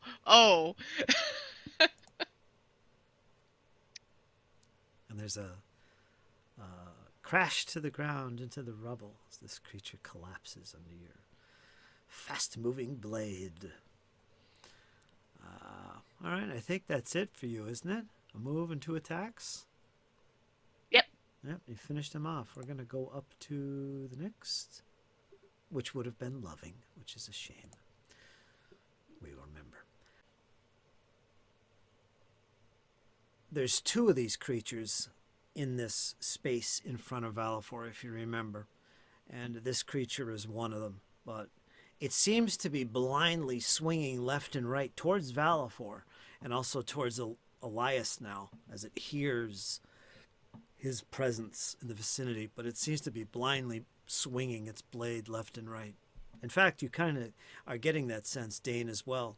This creature, when you originally saw it, it looked like it almost was covering its eyes from the glow of your torch, but it did rush towards you nonetheless, and it was lashing at you with this blade and just managed to barely cut into you, but you managed to also subdue it with your grab attack, so you have it in control. But you're kind of getting that impression, Elias and Dane. These creatures seem to be very sensitive to the light that you've brought into their presence at this point. Just want to point that out. Oh, that would be good for Zion. Just bash him with your glowing shield, your light shield. Yeah, you're just catching onto this now. That's what it seems like. Like as if your lights are actually having an effect on their vision. But anyway, there's one here that is lashing out towards you, and it doesn't make any contact with either you, Valifor, or Dane. So we're going to go to Zion, who brings up the rear in this initiative order. Zion, you're up, my friend, with a roll of 8 for your initiative. What do you do? Do the select tool. Go up to there. Okay. So what do I see? 3 guys. Everyone looks pretty. I guess I'll just help Dane out and cast Chill Touch on the what's it called? I don't know what that thing is. Chill touch. So I need it. Siphoning negative energy into yourself, your hand radiates a pale darkness. Your touch weakens the living and disorients the undead, possibly even causing them to flee. The effect depends on whether the target is living or undead. Now, in this case, you're casting it on a living creature in front of you, unless it's undead. It doesn't seem to be. So let's read that. Living creature. The spell deals negative damage. Awesome. Equal to 1d4 plus your spell casting modifier. The target attempts a basic fortitude. Remember that keyword, basic. I described that last session. Basic fortitude save, but is also enfeebled 1 for 1 round on a critical failure. So you're going to roll that damage, and I'm going to make a savings throw. DC 17 in this case. A basic save. Did you roll your damage? No, sorry. You go ahead and do that. And based on my save results, that'll tell me how much damage, if any, this creature takes. It is a living creature. It is affected by your 4 points of damage. Why does it just say 4? It doesn't say what it is. Oh, I clicked the wrong button. My bad. Hold on. There you go. Perfect. Beautiful. Same roll. See? Yep. Chill touch damage negative. Necromancy, divine, cantrip. Another yeah. 1. So you got 4 points of negative damage on this creature. Now let's see what its saves throw is. Let me see. Can I just click on the token? Where is he? Yeah, let's click on the token. I'll select him. And then I'll just click save.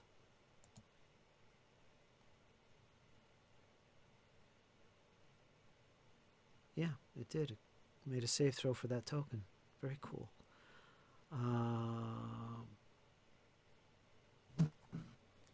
So,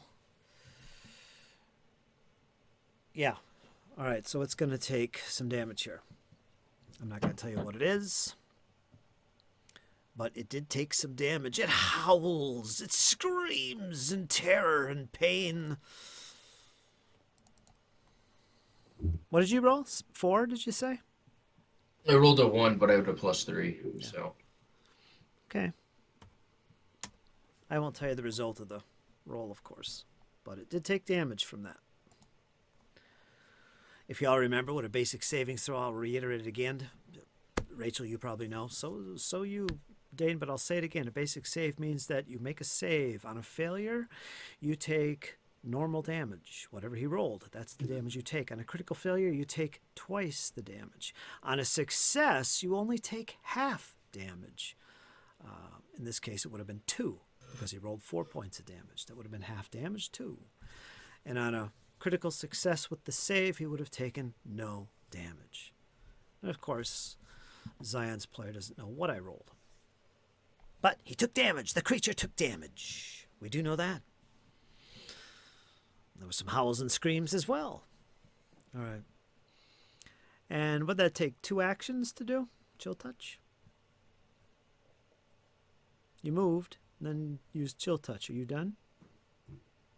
Yeah, so I'm out. Yep. Okay, so you're done. We go to round 2. And that's going to be perfect. There he is. Dane, the creature you have, totally restrained. You have not moved. You still are holding on to him, so he continues to be grabbed. He is immobile. He cannot move. He could still attack. He could attempt to escape, and he's going to do that.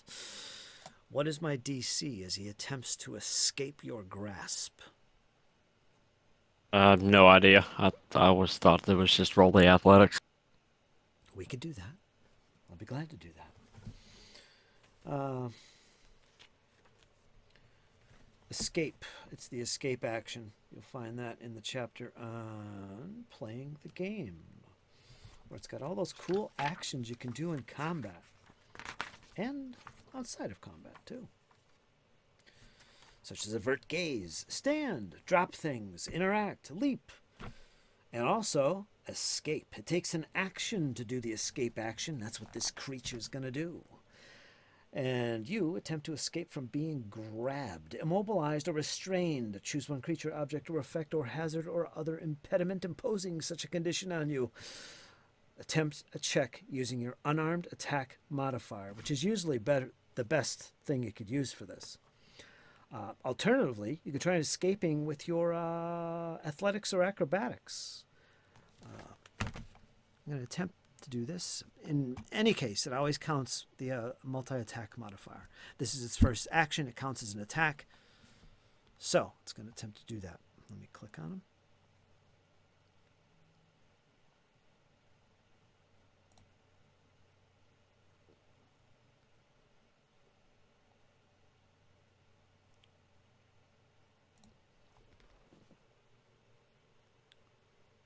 Okay.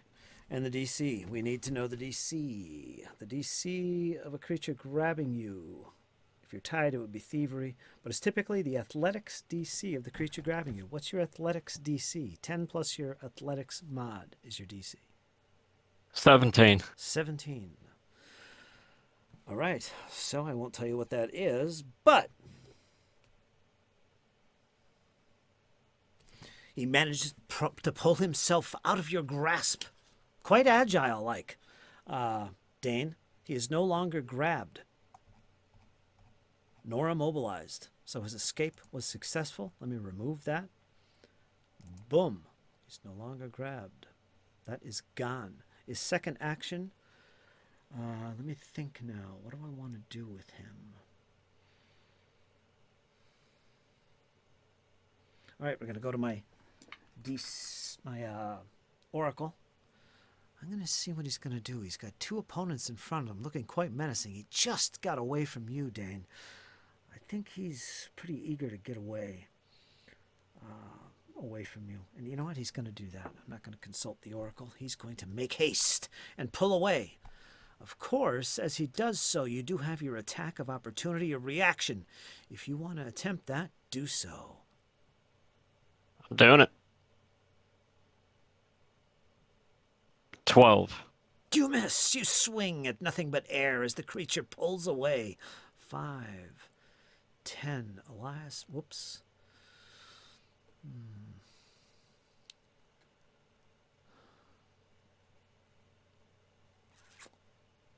All right. I don't have a second hand free to hit the space bar. All right, so that's 15 feet. He doesn't seem to be impeded by this difficult rubble, but he does move another 5 feet forward. Elias, you don't have attack of opportunity. It spends its last and final action turning around to face you, Elias, with a dagger in hand. It lashes at you. This time it seems to be paying more attention. Now, because it attempted an escape, this does actually count as its second attack. So it will be penalized. Multi-attack penalty. Come at me. What is your armor class, Elias?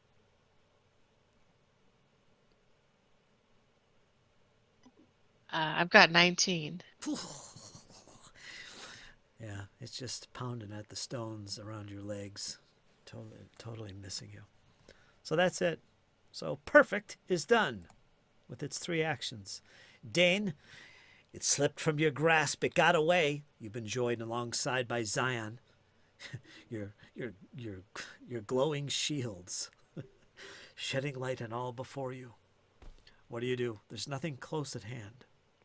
Dane is going to pursue. You will do so. And he's going to attack the same thing that he had grappled. All right, go for it. He suddenly pops in beside Elias. Hi there, how you doing? I'm pretty good. And I point to the creature that's on the ground currently. 23. Let him have it. Elias is getting into it. All right, let me close this book since we're done with grappling. Of course, I know Kyle's going to do it again, so I'm going to bookmark this page. He loves that grappling. All right. 23 to hit. That's a hit. It's not critical. 10 points of damage. 10 points of damage. What kind of damage? Slash. Slashing. Always tell me the type of damage when you do actually hit. Because some creatures have immunities or resistances to specific Yeah. things. And with longsword, you can do 2. Let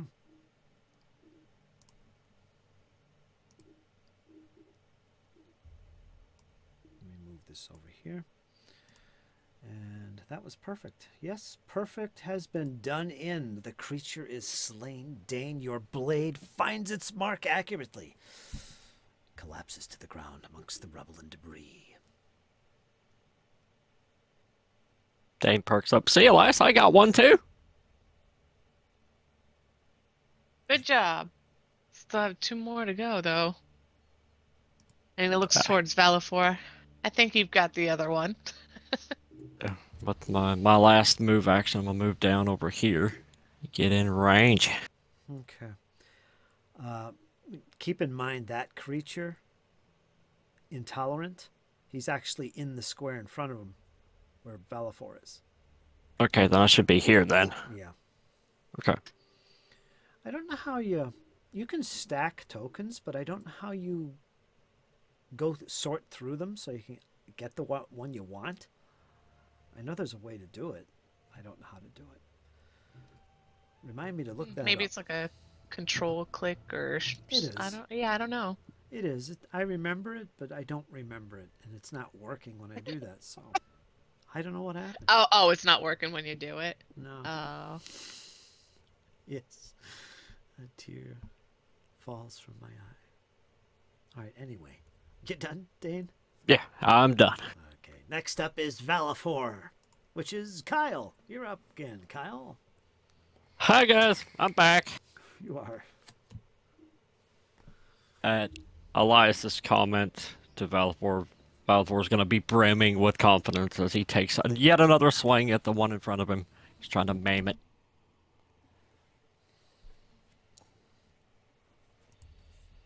Going to be at 24 on the first strike. 24 is a hit. It is normal damage. 15 points damage to the first guy. 15 Jeez, points. that dice just pinged all across the screen there. Describe how you totally destroy this creature, Valifor. Brimming with confidence in Elias's encouragement, Valifor pivots to his left and slings the blade out, catching this creature high in the neck.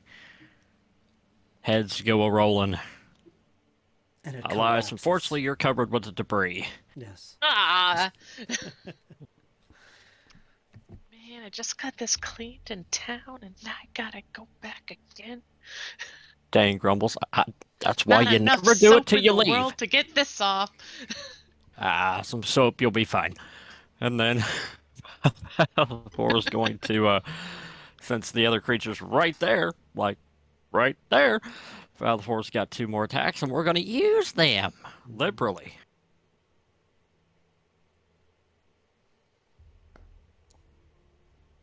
Be 19 on the next attack.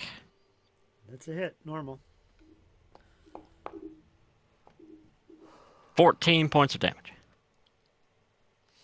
Versatile P. Greatsword. I'm slashing right now. Is it really? I didn't know it was versatile. Yeah. Swords have the versatile trait. All of them? Mm-hmm. Yes, sir. All right. Yeah, I guess it would. You could pierce with it. All right, 14 damage. Ouch. Okay. Boy, whatever module I have loaded here.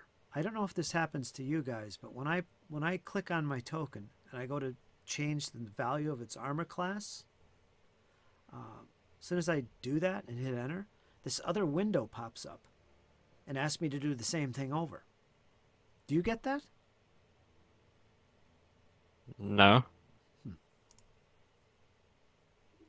I do. that's really weird though. Mm-hmm. All right, it's still standing. All right, well, let's try it again. 9. That's a miss. I couldn't catch him with the backswing. Well, the 4 looks too last. I'm sorry. It's okay. Can't get them all. He looks at Dane, who's got a pretty good track record of hits. What? I get them all.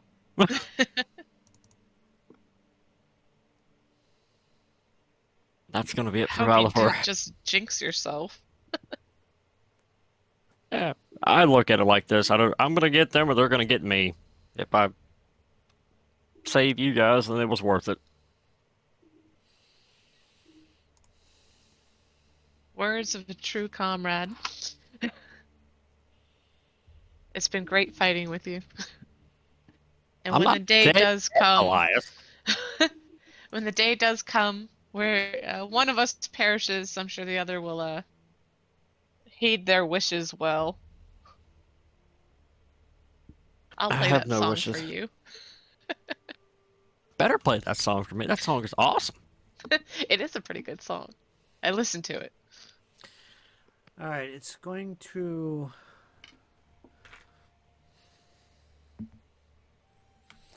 Dane, it's turning to you. You were swiping. Oh, bad move. Yeah, you were swiping at it before, and it begins to slash at you. Not so blindly this time. It seems to be focused on you, although it seems to be pulling away from that light that you have glaring at it, and it launches into you with an attack.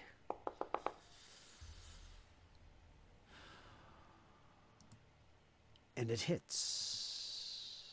And it is a strong hit, although not critical. I'll use my reaction. You will. Liberating step. I have a thing for it. There it is. What does it do? Reduce damage? Yeah, just 4. 4 damage. Okay, I didn't roll damage yet, but we're going to do that now.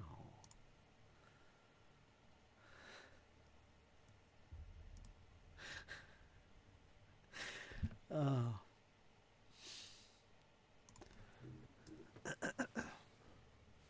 Okay. Please let it be 4 or less. Please I let it be know 4 that or look, less. Fritz. You rolled a 4.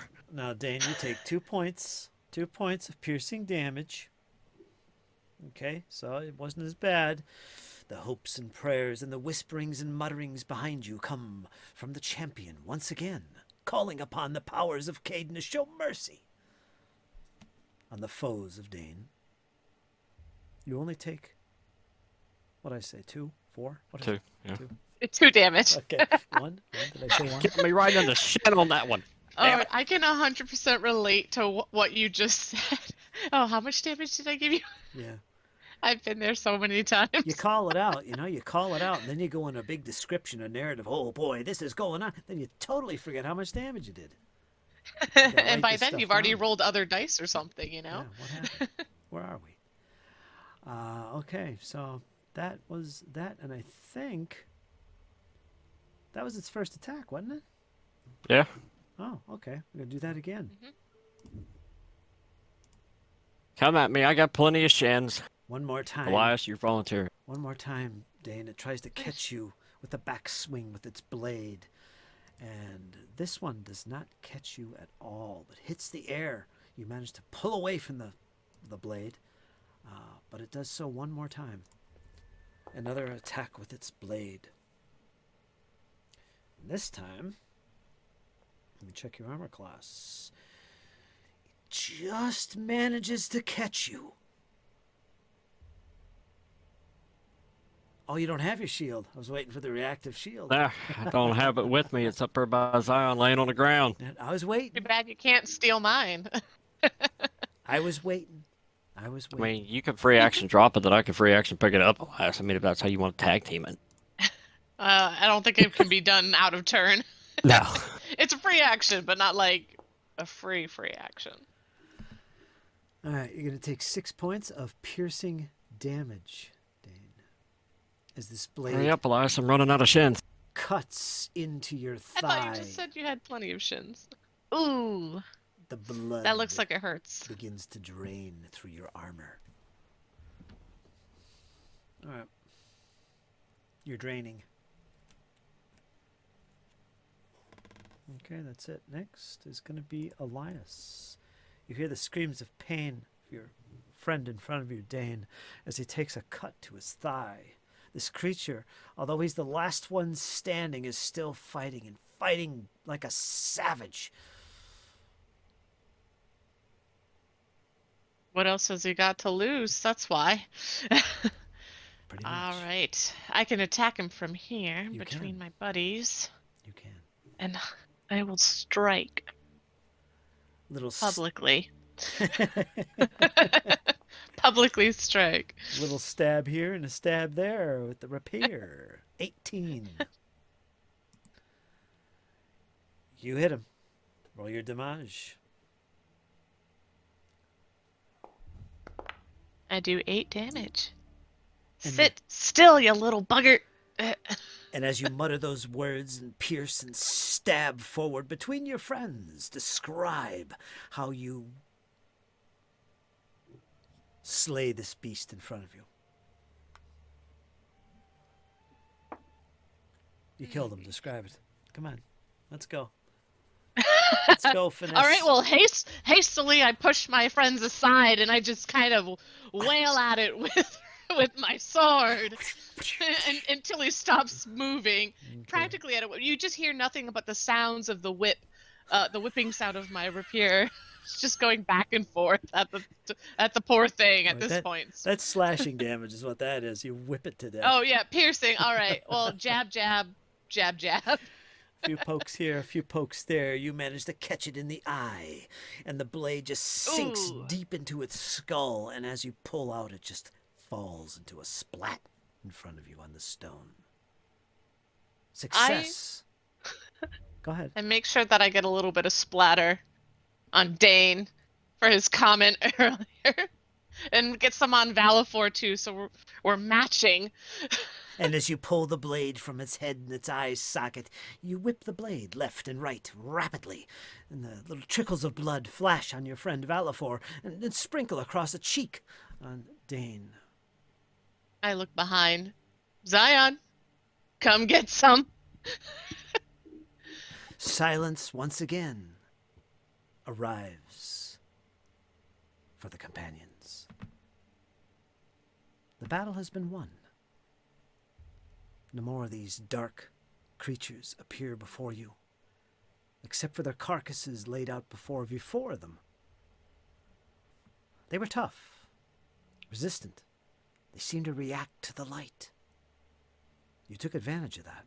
You didn't catch on to it at first. But yes, indeed. Their little fungus eyes, not fungus eyes, what was I saying? Oh, mushroom eyes. Mushroom. Bulbous mushroom eyes were impacted by the glowing torchlight of Zion and Dane. And again, we're going to end the encounter here because you are victorious. That was pretty good.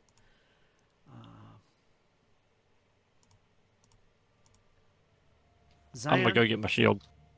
yeah, it's up by Zion, I believe. I'm sure Zion has got a hold of it for you.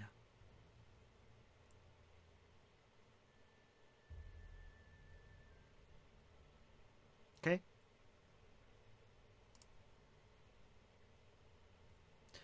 Zion, Dane comes back to retrieve his shield. Your friends have gathered, clustered up ahead of you, and as you provided light and magic in the combat, the foes have seemed to be defeated.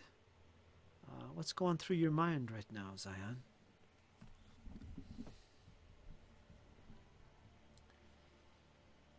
Zion just kind of mumbling to themselves a lot.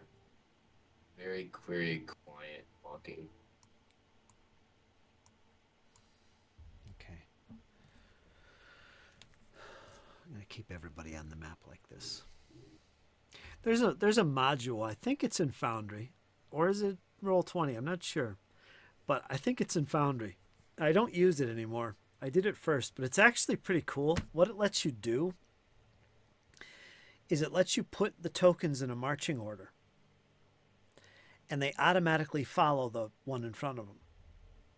So all you have to do is just move the one guy in the front, and they all just follow along as they go down the corridor.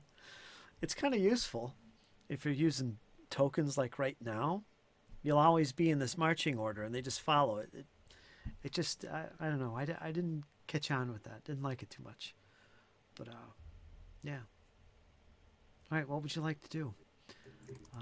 Let me check this room's contents out. See if I missed anything. What's the matter, Zion? You're mumbling.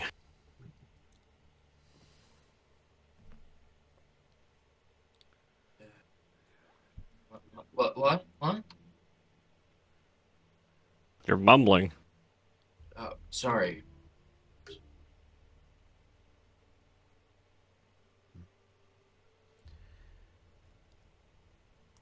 The room that we're currently in, that's the room that wasn't drawn on the map, correct? This room was drawn on the map. This big room right here. Oh, okay. Let me see if I could ping the room that was not on the map. Up here in the north. That room right there was not on the map. The door was leading to it, but there was nothing beyond the door drawn. So there's this big blank space. And now where you currently are, let me ping this. Right here, this is on the map. However, there's no door located on the map, where you entered from, right here. That door doesn't exist on the map. Okay, I get it. I might have misunderstood. I thought this whole section was missing, but it was where we were just coming from that was not there. Right. Okay, well, I'm definitely going to relay it to the team. Okay. But everything else, where you are currently, and the doors that you see, that's on the map. You see a chamber up in this direction. Beyond those double doors, there seems to be a big chamber. Down here, right where you were fighting, in fact, I'll move you down, Elias, as you take a peek, looking at your map. Well, I don't have a light source, so I see Yeah, you don't. You actually don't. I actually see less. Come here, Dane. Come here, Dane. Okay. Oh, okay. There's that corridor. Yeah, and there's doors all along this little corridor. That's on your map. You see that. You also see more chambers to the west. Over in this direction, there's a chamber. Beyond that door at the end of this short corridor you're facing, Elias, is another chamber. And so on and so forth. But more immediate, more in front of you, is this. And Dane, I would like you to make a blind perception roll. As perhaps, maybe, something has caught your eye. Or has it? Or is it just Dane again causing trouble and distraction as he does? Did you make that roll? Yeah. Elias, you need to also make that roll. That's who I was Okay. talking to, actually. Sorry, Dane. I thought you were talking about Dane. I'm like, I like how Dane's a distraction to Dane. Yeah, I know. That didn't make sense. I like that more. He's a distraction to Yeah. himself. Yeah, but Dane... Oh, no. We can ignore that, or if you want to count it, but let me switch it. There we go. Okay.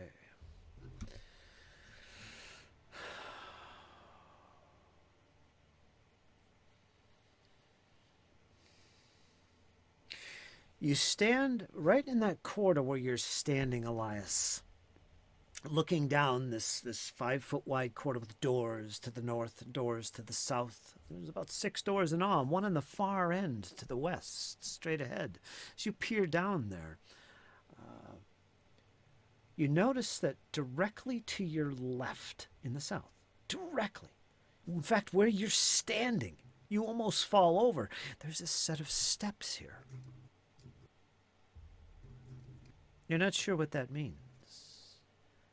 But Dane, Your attention is immediately attracted to where Elias is looking, and as you look down in front of his feet, there you see it as well. Steps. And something clicks in your mind. The steps. From above, that sinkhole. Remember the steps? Oh. Ah, so this is the bottom of that. Maybe.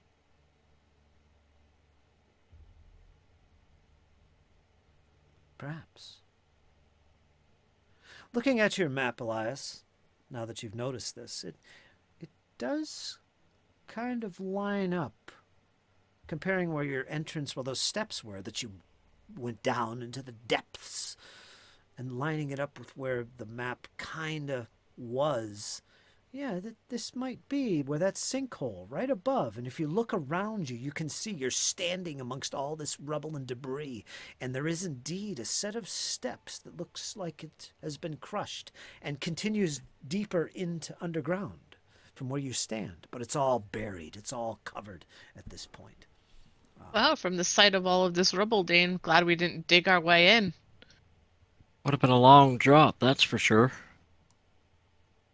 And days worth of work. But I don't think any one of us really wanted to particularly do. Mm.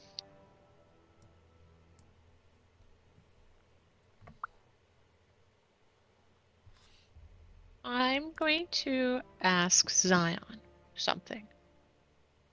Zion. Hmm. And I've got the map. It's Yeah. not that I don't trust Dane or I don't trust Valifor, but do you think you can hold the map and lead us? I need to take a minute. Two. AKA, Elias is going to try to refocus, but doesn't want to hold the party back with being the one reading the map. So he's kind of suggesting you hold on to it and you read it. I Are you any good at maps? can try. How do you read a map? I take it that you just look at the map and you can see like the direction we've come from. Elias points at, the start of the journey at the top of the stairs and like the length you've gone so far and what has yet to be kind of discovered. Did the creature say how many, not the creature, but did the king say how many mushrooms that they think are down there? Like, how do we know our job's been completed? Or was that not discussed?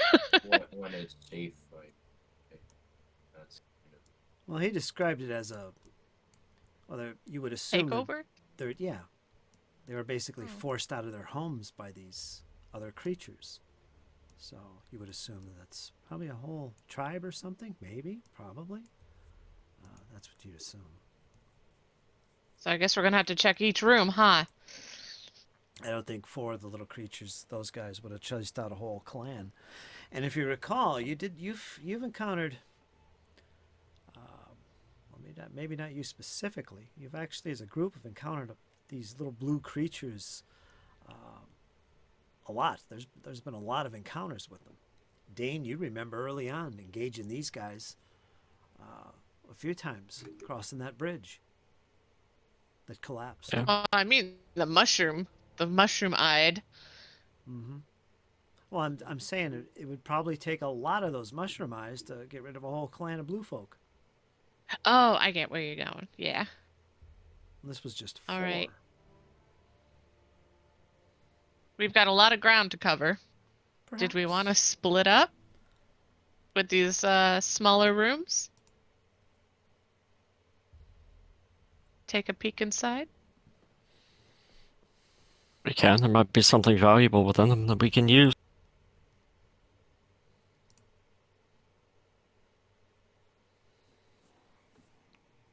What say you, Zion? Are you down for looking into the rooms more?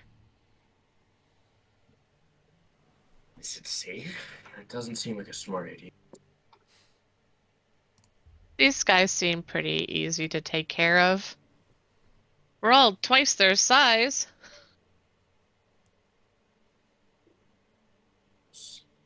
I just don't kind of want to lead in the charge. I'm not exactly the strongest of the bunch.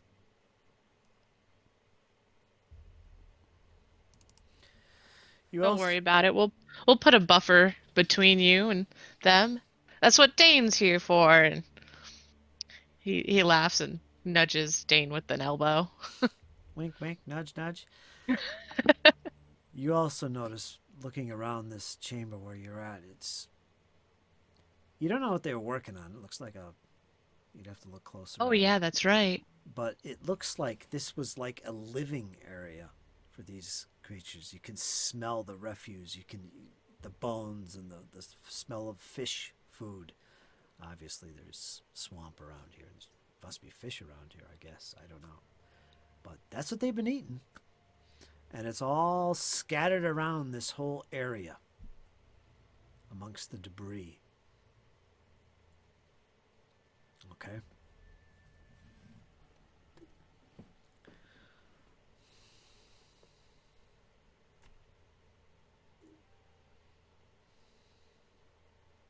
All right, well, let's investigate these rooms and then we'll back to the main task at hand, I suppose. Okay. So you're going down to the west, these little chambers. I think that's what everybody wanted to do. Yeah. Sounds like it. Uh, to avoid being overrun, yeah, we'll just do one at a time, I guess. All right, for that, let me bring down the torch token because it'll be a lot easier, I think. Let me make it visible. And everybody click on the torch symbol and you can all see this. I don't have to move your tokens individually. Okay? And as you peer into each little chamber, you can see what's in there.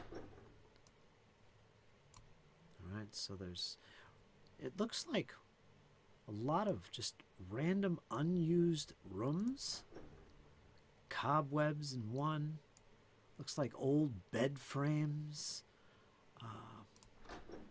Each one of these rooms, you don't see anything unusual, but there's these they're like bed chambers, essentially. And as you work your way down, peering in and casually listening, you hear nothing. A desk here smashed, and nothing seems to be recently used. Whatever this place was, it's long under disuse, and it doesn't look like the creatures themselves have really done anything in here. And all the doors have simple latches. There's no forcing of a door here. It's just abandoned rooms. And they don't seem to be lived in by anything. So that's what you get there. There doesn't seem to be anything other than just an empty room, some refuse, and some old bed frames. Unless you want to spend more time searching more thoroughly, which will take time, you've now reached the end of the corridor, and the one door in the west sits in front of you. And if you want to go further into that one, let me know. But yeah, there's nothing of note here.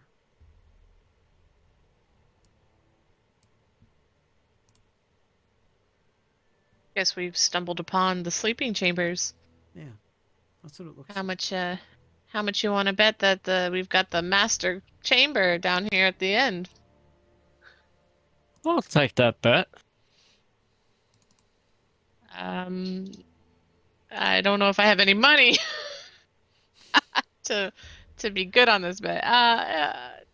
Two copper pieces that there's a. So are you saying there is or isn't one? Because I'm saying there is. I'll say that there isn't. We haven't come that far.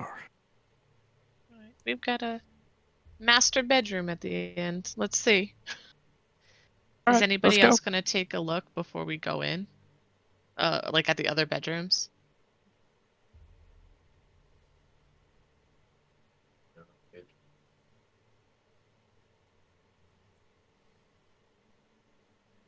All right, then onward. You're going into the chamber? Yeah. Yeah. Okay. Dane, you lead the way. You come up to this door. It's got a simple latch on it. What do you do?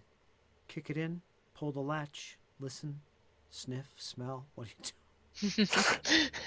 It's not a scratch and sniff sticker. It might be. I don't think. It might be. You never know. Doesn't I'll look pull the latch and okay. open the door. Nothing really unusual about the door. Again, it doesn't look like it's been used, but it doesn't look like it's not been used. It's not swollen shut or anything like that. And you open the door. And there before you, behind a desk, you see it. A desk with chairs sits in the middle of this chamber, while the empty picture frames hang on the walls to the left and the right. And there behind this desk, you see them.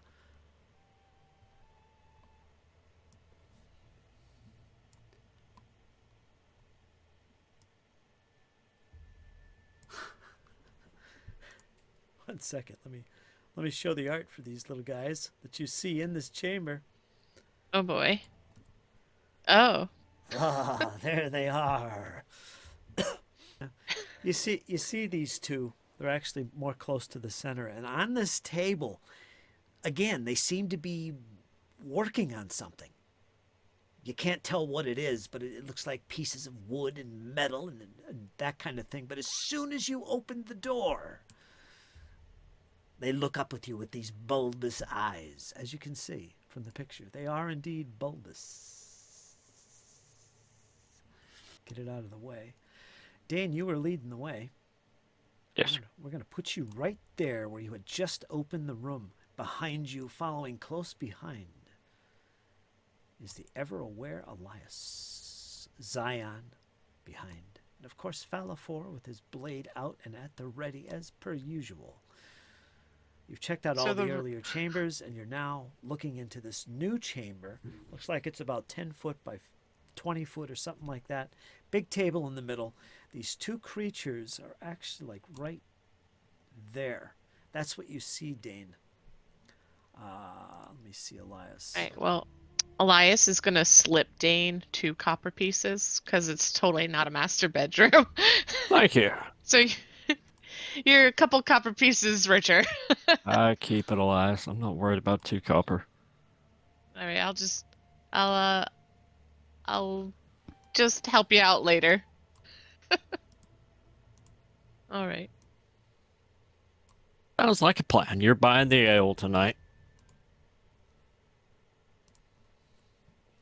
Okay, everybody use perception to roll your initiative. You're not doing anything else, so perception it is.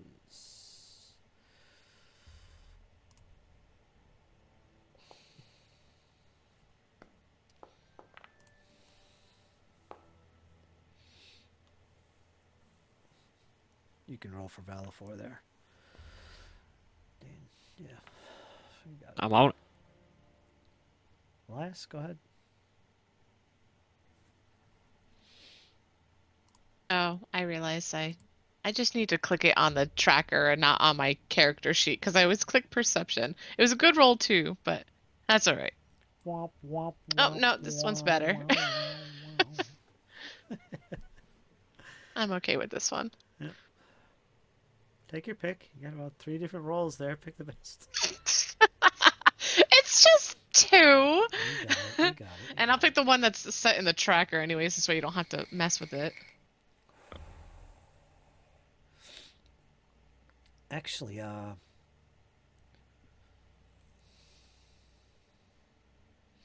think if you use the token HUD, let me see. If you click your token, where is it? Let me see. Let me click this. Utility, attributes. Oh yeah, under attributes for the token HUD, there is an initiative button. And whatever you have it set on your character sheet, by default it's perception. But you can change it. You go to your character sheet and change what you want to use for perception. You have to do that first. Like if you're using something else besides perception, you'd have to do that. And once you select it, it'll stay on that from that point on. You have to go back and change it again. And anytime you roll initiative on the combat tracker, on your character sheet, or in the combat tracker itself, it's going to use whatever you have selected.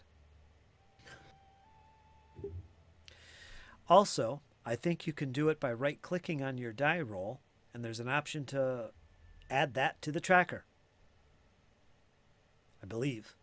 So there's different ways to do it, I've found. Oh, I didn't even think about right-clicking on my roll because I see that I can re-roll using a hero point and things like that. Re-roll and keep the better result. Yeah, Re-roll, keep worse result. yeah, Oh, okay, I like that. yeah. So much fun. So experiment, poke around. You never know. Oh, is that what that little fist next to the perception roll is? Is that I could change? Oh, oh well, now I know. Cool. And Elias, you're going to be up first. You get 3 actions and a reaction. Let me take a look at these creatures here while you think.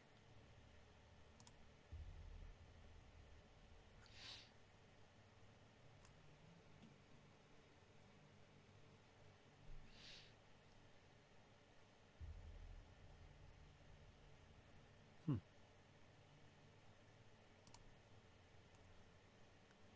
Oh. Okay. What would you like to do? I'm gonna run into the room and leap onto that table. Okay. Are we paused? No. No. Okay. Let me do something.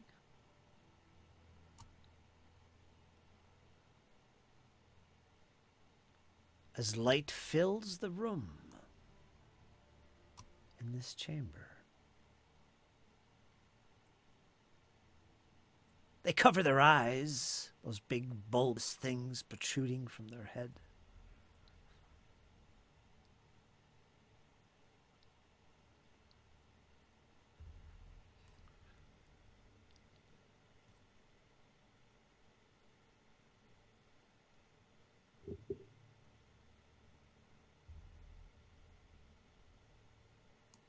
Okay.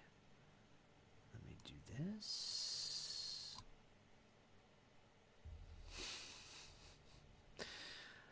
So yeah, your light seems to have a grave effect on them as you enter the room, Dane. You see it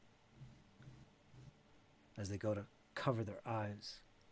All right, Elias, you're up. What is your first action? What would you like to do? I run right in there and I leap onto the table that's in front of them. Okay, go ahead. You want me to move them? You can use the arrow keys. Pink, pink, pink. Bing. Useful when you're in There we a go. crowded situation like this. All right, you step through Dane's space, which you can do. Hop up on the table. I'll let you do that without any problem. You might get an Oh, advantage. okay. I'm sitting here like ready to roll my influence. Okay, yeah. You can hop up there. No problem. All right, I get up there and I'm going to attack the creature directly in front of me. How about you, knave? It speaks common? Or is that what Elias is saying? That's Elias. That's Elias. They don't make any noises. They just hiss. Guttural sounds. I got 24. That is a hit. That's a normal hit. damage. Do normal damage.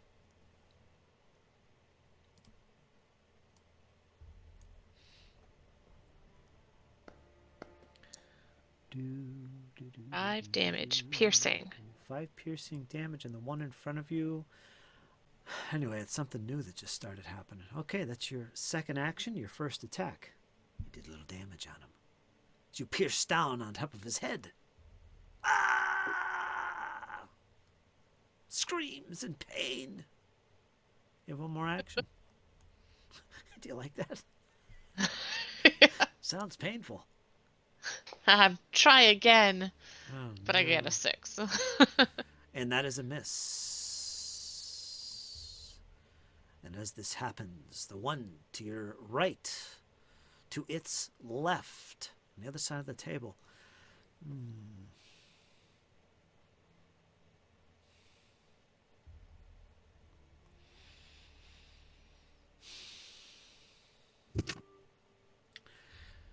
Okay.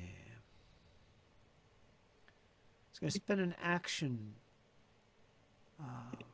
reaching on the table before you. It grabs one of the parts it's been working on. It's a big hunkin' piece of wood with some metal around the one end. And as its one arm is raised up over its eyes, kind of hiding from the light produced by the Dane's shield, his torch on his shield.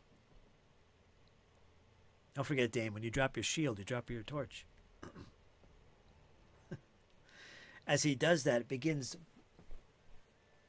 lashing at you on the table, Elias. It's going to be penalized for this attack, but an attack nonetheless it makes.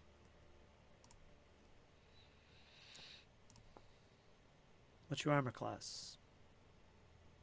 19. It misses. You're able to dodge it. Clearly, it doesn't see what it's aiming for. It does so again.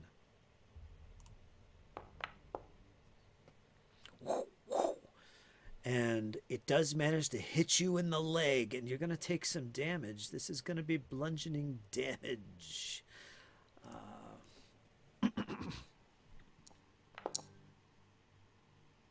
You're going to take 7 points from the impact of this crude makeshift club, as it were. Ah, my shin. Ah. Ah. See, I told you they'd aim for the shins. Of all the places. They need to build better armor for shins. We need shin guards. Valifor is up next in the back. Why don't I see? Right. Where is Valifor's toe? Oh, there he is. Alright, Valvor's gonna move up over here. This side.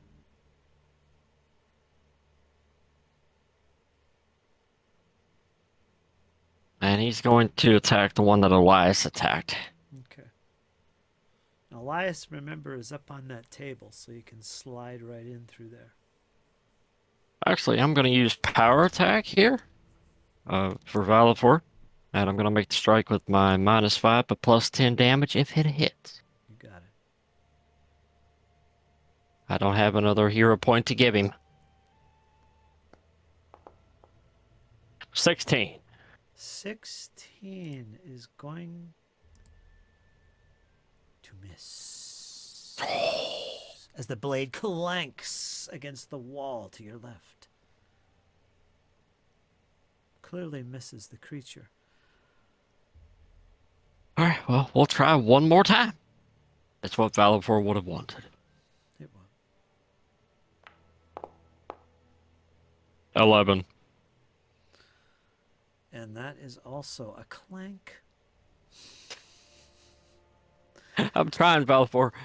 If you're watching this, I'm trying. Dane, it's all madness. You looked into this door, and all of a sudden you see these big eyes looking at you, hiding and cowering from the light. Then suddenly Elias comes rushing and pushing his way through and jumps onto the table in front of you. You hear him screaming and attacking.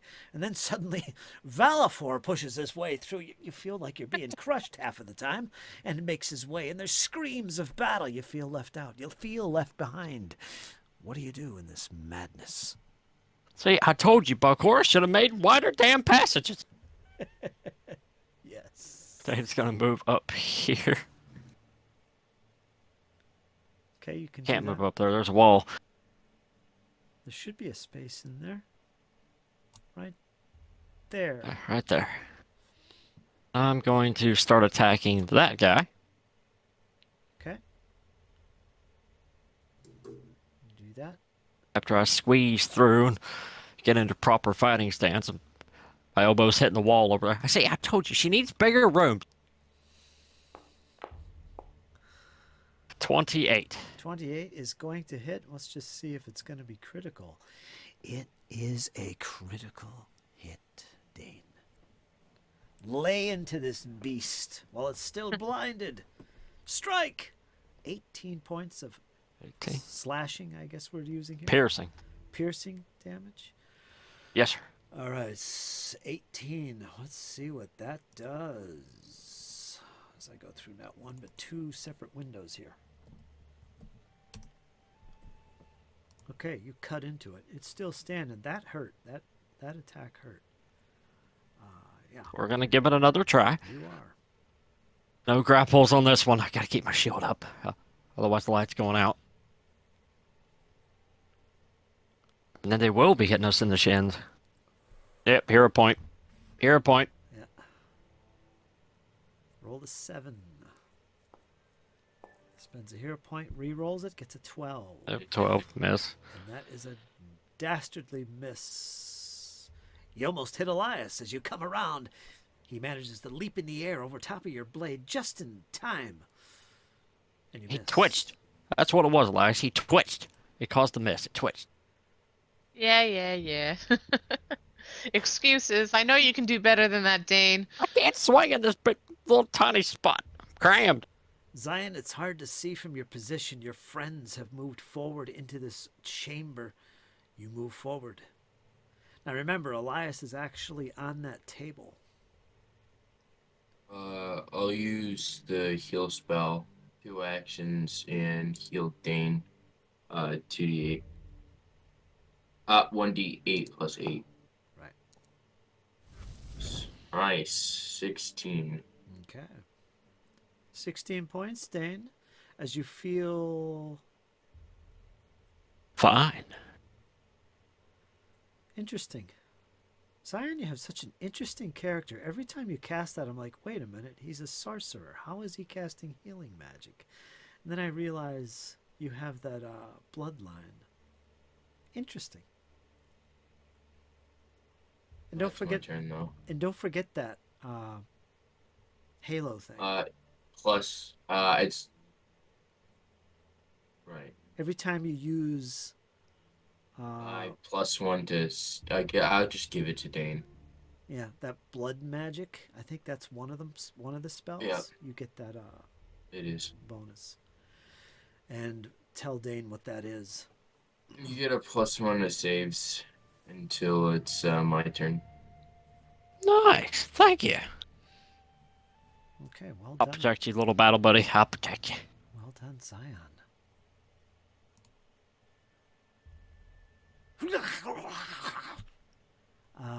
He was last, wasn't he? Yeah, we're still in round 1. Yeah, it's right there. It says 1/1. Okay. All right. What he does, he's also covering his eyes as well, and he also reaches down for an action, working on whatever they have in front of him. He also picks up a part of that device or this whatever kind of clockwork mechanism they're working on. He picks up part of it as well, and just hearing the sounds of his opponents to the left and above him and in front of him, he starts swinging left and right. And I'm going to roll a dice here as I consult the oracle to see which one of you two. That's going to be Valafor.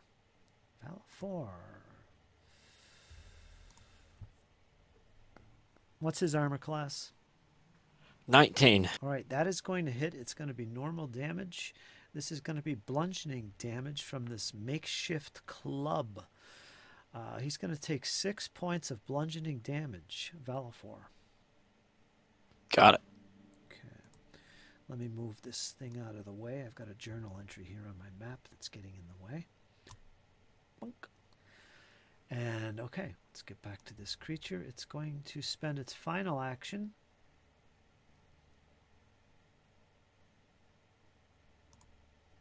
Whoops. It's going to spend its final action randomly swinging left and right. Rachel, pick a number from 1 to 6. 5. It heard you. It's going to oblige. As this club comes sailing in your, well, not sailing, but coming in your direction, does it connect? Does Elias get impacted by this makeshift, nasty, gnarly looking club? What's your armor class? 19. Yeah. Is my armor thick enough? That is a critical hit. You're going to take some critical damage. Jeez, what the heck is he wielding? Don't worry, I'll describe it. Critical damage from this horrible, gnarly looking club. 10 points. 10 points of bludgeoning damage as this club impacts on your waist and on your kneecap as well. You feel this blunt, terrible clubbing. There's a scream. There's a howl, Dane. As Elias gets impacted by this creature. And again, is Not just... my other shin. Ah. Exactly. It's flailing away. You notice this. Doesn't seem to know what exactly it's doing. It's just flailing away with its club. And whoever is there is going to get hit.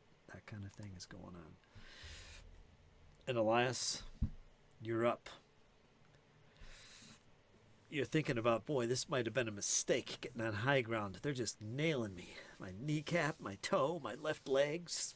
Oh, terrible. Not my toes. Splitters. What do you do?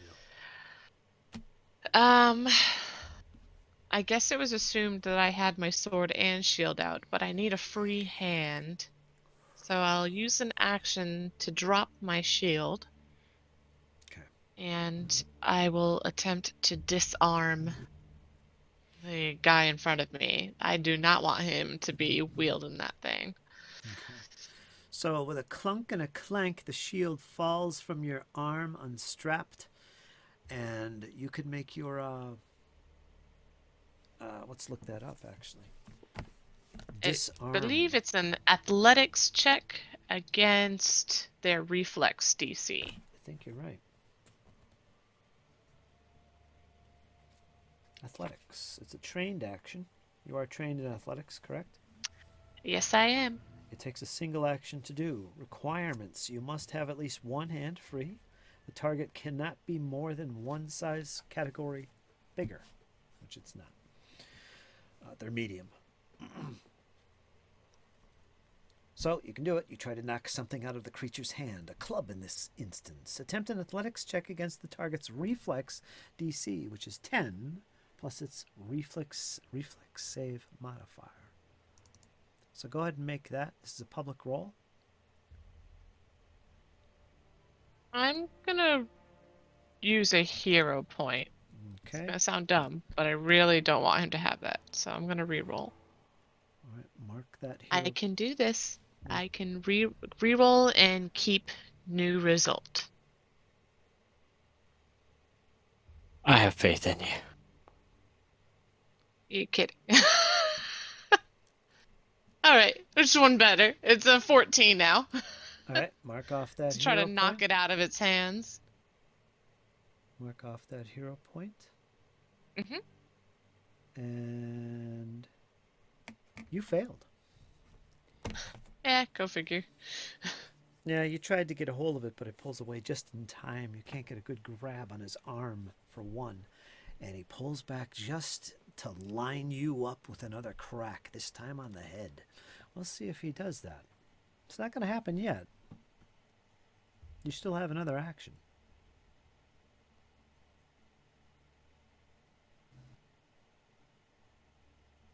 I'm gonna try that again. Go for it. I got a 21 this time to disarm him. Darn it. All right. You managed to grab onto his wrist and twist it just right. It lets out a howl. Its head falls back and looks towards his eyes look up towards the ceiling. And with that, he lets go of the implement that whacked you earlier, just in time. And it falls to the ground. I yell just real quickly to Valifor, pick it up! Pick it up! Because I don't have any more actions left. All right, let's see here. The other creature, what's his name? Irascible? How do you pronounce that? Irascible? I have no clue.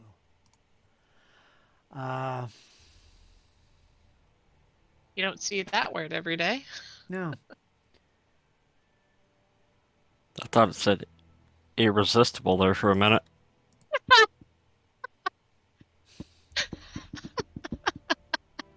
We'll encounter someone named that, surely. There's a lot of enemies out there. One of them's bound to be irresistible.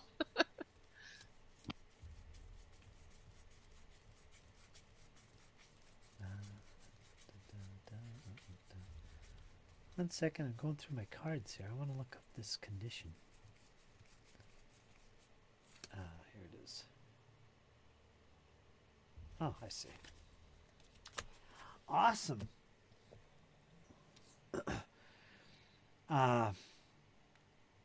Okay, the creature right in front of you, Dane, it drops its hand that it was previously covering its eyes from your glowing torch in front of you. Remember, you have this ever-burning torch of blue light that just fills the room.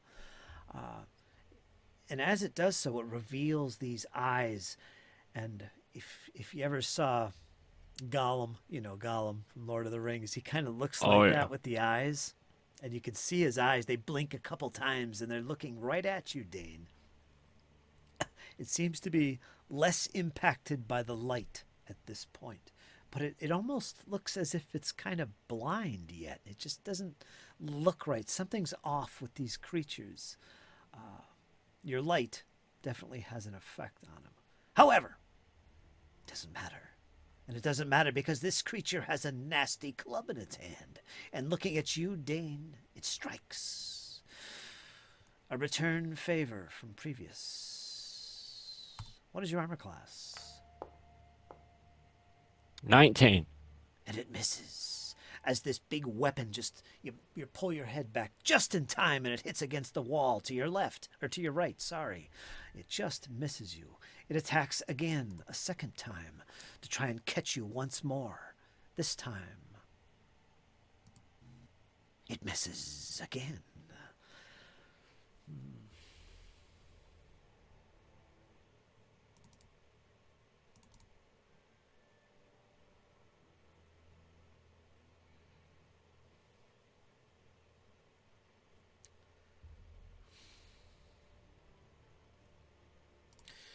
Alright, it's going to attack one more time against you, Dane. Hoping for a miracle. Nope, doesn't happen. It's just left and right. It's swinging at you, Dane, and you manage to easily pull your away from it. Pull your head away from its strikes. And Valafor will be next, who's also in the room. Hands gripping this big blade of his. He's ready to strike. Gonna once again use power attack on the one that's facing Elias, one directly north of me. As a door creaks open in the distance. Now that it's been disarmed, Valavor's gonna swing for the fences. Okay. No, not good enough. Not with that one. Yowzers. Nope, that missed. Gets another attack. It would help if I was on the right token. I rolled that for Dane. Oh, you did. You did. Yeah. Wow. All right, go ahead and roll it again. There you go. 23 for Valafor with the plus 10 damage. All right, that's going to be a hit. It's not critical. Let's see what this turns out to be. 15 in total. There's this is cool on his attack, on his HUD. When you hover over strikes and you pick your weapon, there's a little thing there called toggles, and it says enable abilities that require flat-footed target, and underneath And power attack. Underneath that is power attack. When you click that, it's a toggle. When you click power attack, when you do your damage, it'll automatically add the modifier to it. Oh, okay. I think it also penalizes your attack roll as well. It might or might not. You just click the second attack when you use a power attack. Something like that. But anyway, so we add 10 to that. 15. Okay, let's take some damage on this creature. Not really your concern, Kyle, since you don't play it, but there is that. No, but it's still something that I like to know. Yeah, it's pretty cool. Automation. All right, close this window because I don't need it. All right, there's the damage. Can you see their health bars? Yeah. Okay. And then I guess for his last action, he's going to swing again. Watch your shins, Elias. Watch your shins.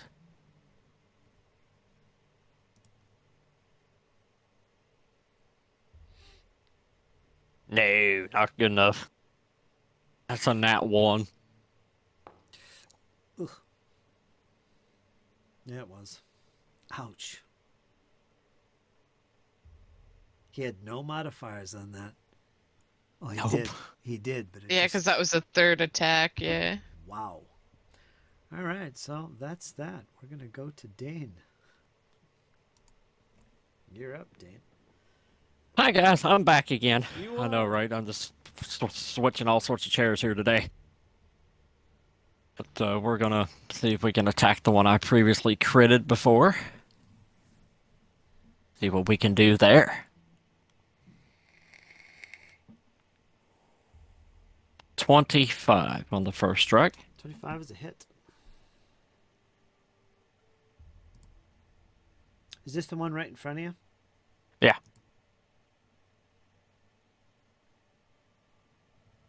Oh, yeah. He's tried to take my head off 3 times. We have a vendetta.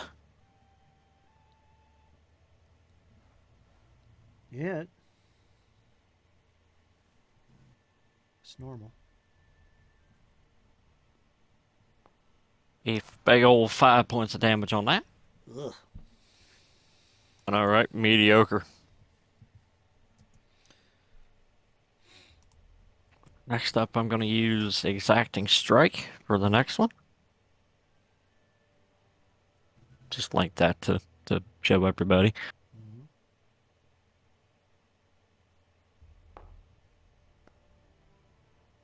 Mhm. 14. Let's see. That is a miss, so that doesn't count as... what does it say? Make a strike. The strike gains the following failure.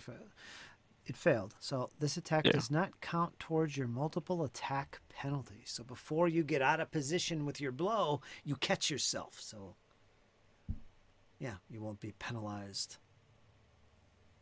for that being your second attack, right? We're going to give it a third try. Which counts as your second attack. Second. Yep. Yeah, that's pretty cool. Not good enough. Not with that. No, sir, indeed. All right, you Nice missed. try though. Man, this thing's just beating up the walls. Like, you see walls all scraped up, swatted up, hammered in. Zion, the sounds of battle are ahead of you. You healed your friend Dane earlier. You're up. What are you going to do? It's hard to see, but you do see the creatures ahead. These ugly, white, pasty, bulbous-eyed creatures that seem to be flailing away at your friends. I guess I'll just move. Actually, I don't need to. I'll just use the heal spell again. 2 action on Elias this turn. Okay. D8 plus 8. Let's see what you get. So 12 points of healing, 12 and points. then I'll use my last action for battle medicine, to try and heal some more. You have to have your healer's tools out, which takes an action. Okay, well then I'll just pull my healer's tools out this turn then. There is a... Well, no, I thought it said if they're worn. Like, I kind of like have... There is... Oh, like in a bandolier. Yeah, like kind of like strapped, All right, let me finish. There is a bandolier that you can purchase specifically for this, and it allows you to have your healer's tools readily at hand. But that's a special case thing, and I don't think you have one. Oh, okay. I didn't realize it was special Otherwise, it's just get your healer's tools out for an action. 2 actions if it's in your pack. If you have the bandolier, it's right there for you. So it's something to consider in the future. And then you would use the battle medicine. I'll let you use it in this case because it's your first time with that whole idea. So you go for it. Try and heal Okay. Elias.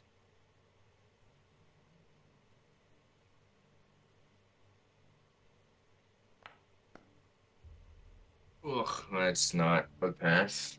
Oh, jeez. Okay. Is it a critical fail? What is it? 15? No. So it would be 5 or less would be critical fails. No. So nothing happens.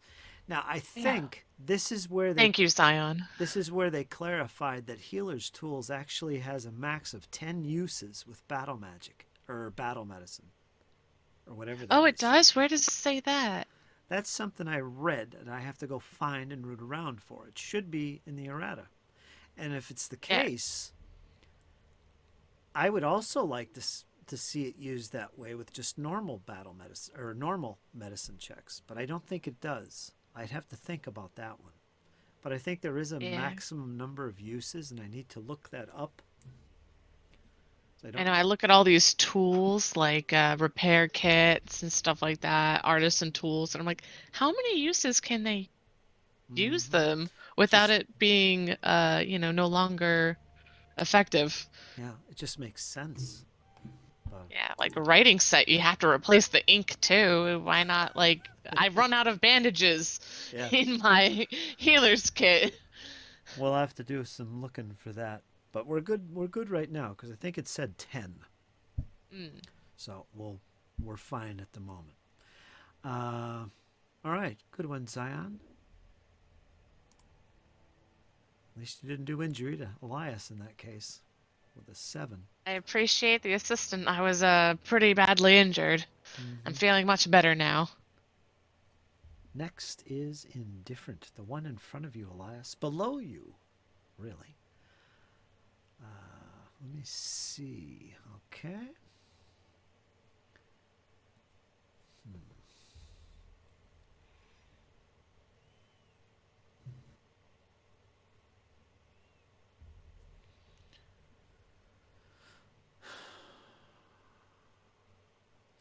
It starts to back away from Elias. And again, what I'm going to do here, I'm going to leave him where he is.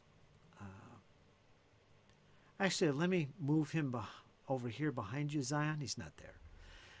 But he's going to back into the square with this other creature, compatriot, if you will. So they're both occupying that one square in front of Dane. All right? Okay. So they're both in that square.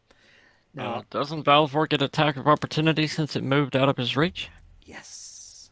So go ahead and make that if you would want to do so. And I don't know why you wouldn't. I'm doing so. Ha.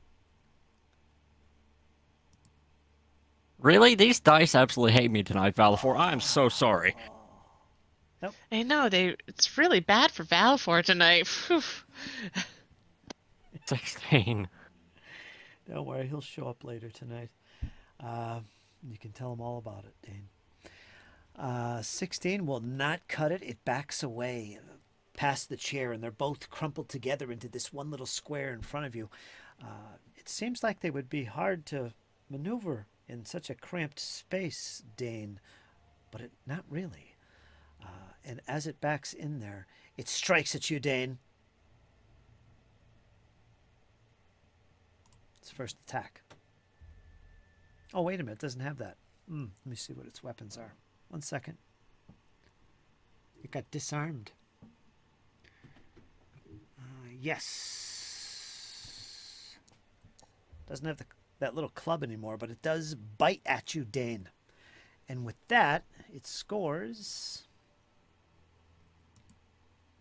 a hit as its jaws clamp around your arm. Are you really sure about that? Using reactive shield. AC's now 21. Do you have the raised shield? Yeah, reactive shield as a reaction. Do you have the macro? Of the for it? macro. Oh, yes. Go ahead and click that. There you go. Just as a little reminder. Awesome. Unfortunately, it does you no good. To no avail. But you do have Can your we shield use up. two reactions on the same person? No, no, no, we're not going to do that. Not at all. You're going to take some damage, Dane. And it's going to be I tried. It's going to be you did. A nice solid 7. Hold on, let me re-roll it. I did the wrong weapon. Going to be a nice solid 6. Piercing. As the teeth sink deep into your arm, blood begins to ooze.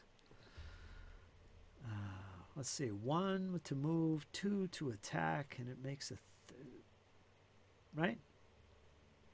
Yeah, this will be its third action, right? Another attack? I think so. Alright, so it attacks second time. It's biting at you again, Dane.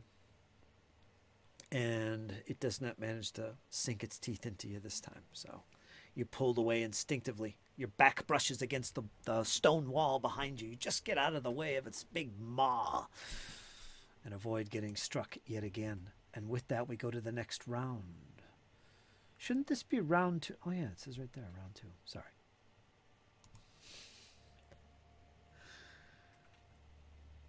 Elias. You're in full view now. You're on top of that table.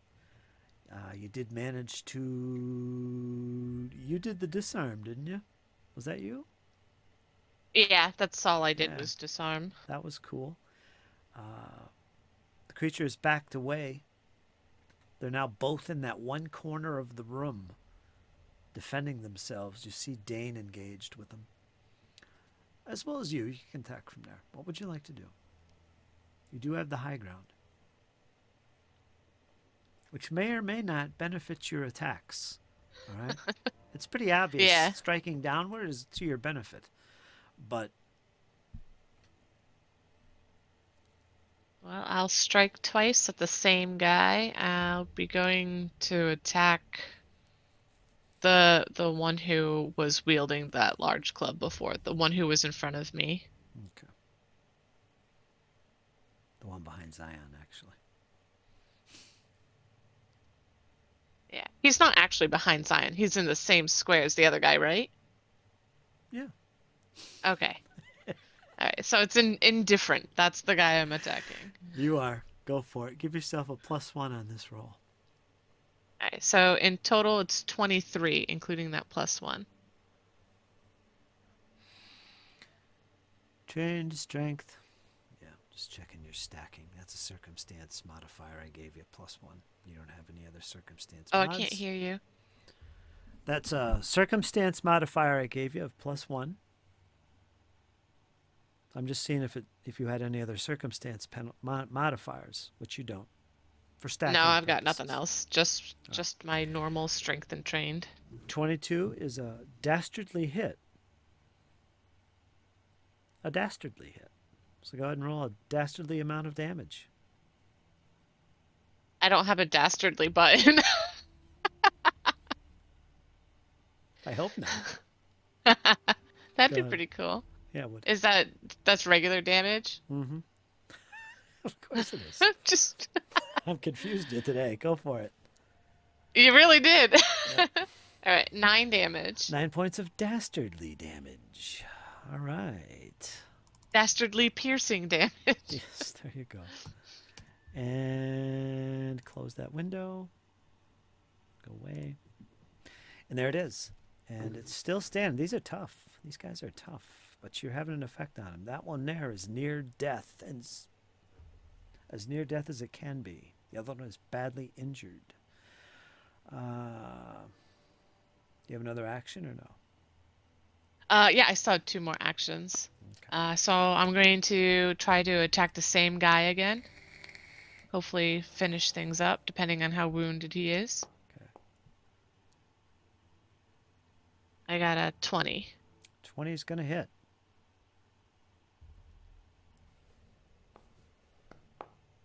This time I do 8 damage. And that was the other one? No, same guy. Same guy.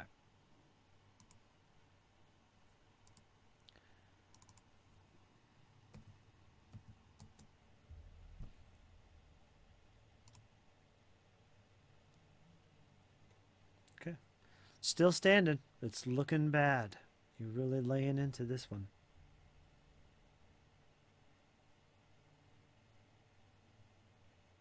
I'll attack him a third time. It seems nah.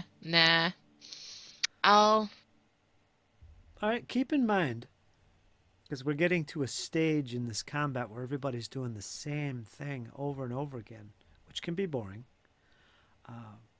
But don't forget, there's a lot of things you could do, even if it's just for fun. Disarming was a great one. Tripping is He- another fun option. Keep in mind, you can intimidate. You could ask them, even without words, and you're not able to speak their language. You can still get them to surrender. There's things you can do with an intimidation skill. Think about your options here. Did he drop that weapon or pick it back up? I don't recall. He dropped it. For my final action, then, can I grab it? Because my shield is technically on the ground or wherever it is when I dropped it. So I have a free hand. The weapon is on the floor. You're on the table. So that would involve you hopping down or falling prone and reaching down. I think that would qualify. I think you could reach the floor from there. So it's going to take a little effort to do that. I'll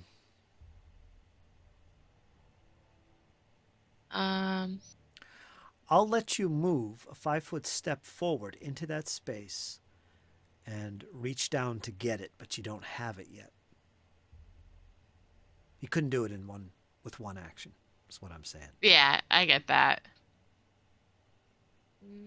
And keep in mind, it didn't look like it was an actual weapon. It looked like it was more an improvised block of wood that looked dastardly.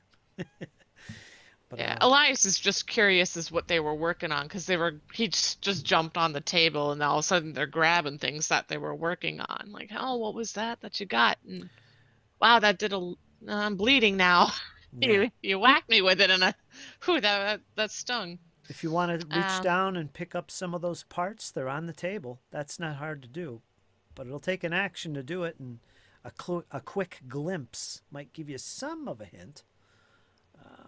No, he's actually going to hop down over here. Okay. Bloop. And that's the end of that. Okay, you've pulled yourself into safety's grasp. And I will say that it looks like, just glimpsing at it, since you were kind of looking in that direction, it looks like there's some cogs, wooden cogs. And it looks like there's a handle that you would grab on that cog and spin. It doesn't look like a big mechanism. It looks, something like maybe a 2-foot around with various parts on it. Some kind of clockwork thing. Not sure what that is, but yeah, that's what it looks like. Some kind of mechanism. Wood and metal.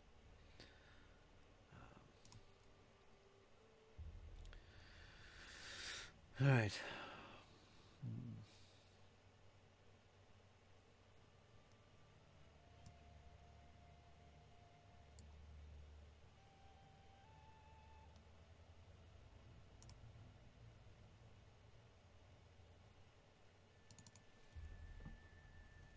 Sorry to just leave you in the corner there, Dane. It's all right. I've been bad. I deserve some corner time.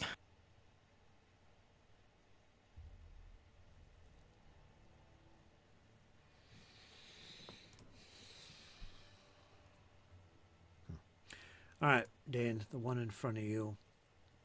Okay. Remember, there's 2 of them in front of you, actually. The one Elias has not been attacking. Actually, I forget who Elias was attacking now. I think this is the... I attacked indifferent.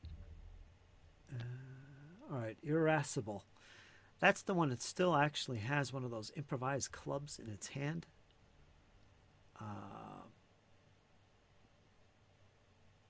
I believe so, and it's going to attack you, Dane. Okay. And your shield's still up, right? Yeah, it is. Yeah. All right, so 21 it has to beat, and it does. It's going to be normal damage. Let's see what this does to you. Bludgeoning. You're going to take 7 points of bludgeoning damage from this nasty-looking club. How are you holding out? Can I use my liberating steps when he took damage? Yes, you're within 15 feet. Go for it. What does that do? Deduct 4 or 6? Yeah. Not yet, but when I level up, maybe. It's 4. Trigger an enemy damage. Alright, so it reduces the damage. 2 plus your level, so 4 points you get back, Dane. Yes, indeed. And this is a reaction you can use as many times, right? It's just a reaction. Oh, just once per round.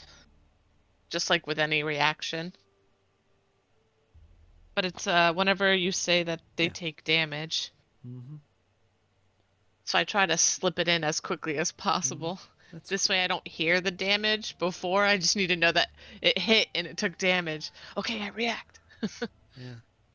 It's like Dane has attack of opportunity. Well, I've got liberating step. That's what it is. Well, I like it. And it's cool too because it allows you to affect grabs and grapples as well. And yeah, I think that's its like main mhm. main effect. It's main appeal. And finally, if they can move, the ally can step a 5-foot step as a free action, even if they didn't need to escape. That's pretty cool. That's for the escape. Kind of break free and then step back and away so it doesn't get caught again. That's pretty cool. All right, anyway, back to its second attack with the club. It looks menacing at you, Dane. Once again, it strikes with a solid hit. You're going to take some damage. And that's going to be... Nope, that would be Dane's character I'm clicked on. Let's click... Why am I clicked on Dane? I want to click on him. Let's click on damage. 5 points bludgeoning damage, Dane. I'll take it. Well, you will. Yeah, I don't know if you have a choice or not. I do. I could use shield block, and the shield will take it, but Oh yeah, that's true. How hard is your shield? hardness of 5. Yeah. All right, so yeah, you would have soaked it up. Kind of saving that one for a rainy day. All right. We're kind of underground, deep under a pit, and, well, yeah. There's other things about, I'm sure. All right. Does it have another action? Did I attack twice or 3 times? I don't remember. You attack twice. Okay. Let me see here.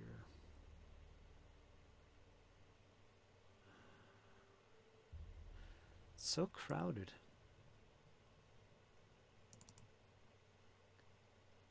Yep, that's in there. Okay, it's gonna attempt to growl and hiss and look menacing at you, Dane.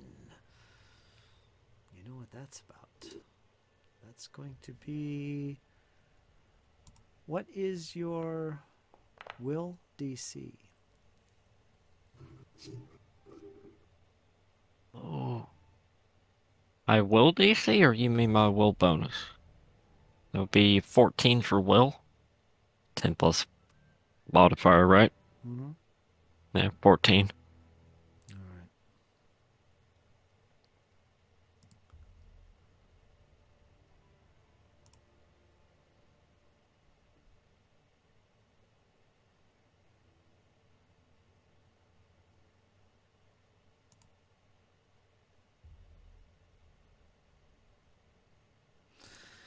This creature's maw opens up and looks menacing in your direction, and it begins to hiss and spit. You feel the saliva splash on your face, and you begin to shake. You're a bit taken aback by this. You didn't expect that. The bite was one thing, but this looks nasty. It looks like he's ready to swallow you whole.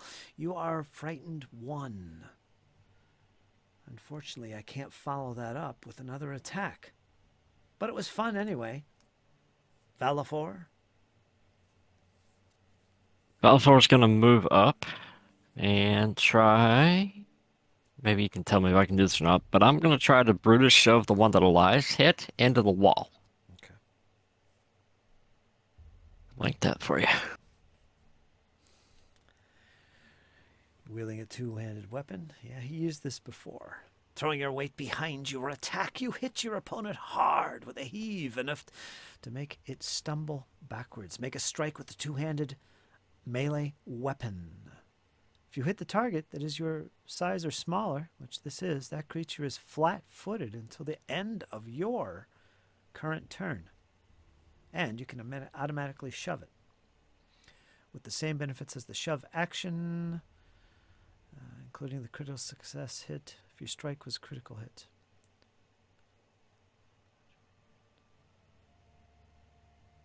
Failure, the target becomes flat-footed. Alright, so what's going on here? It's an action. You're making the attack. Does make a melee strike and then take the shove action almost?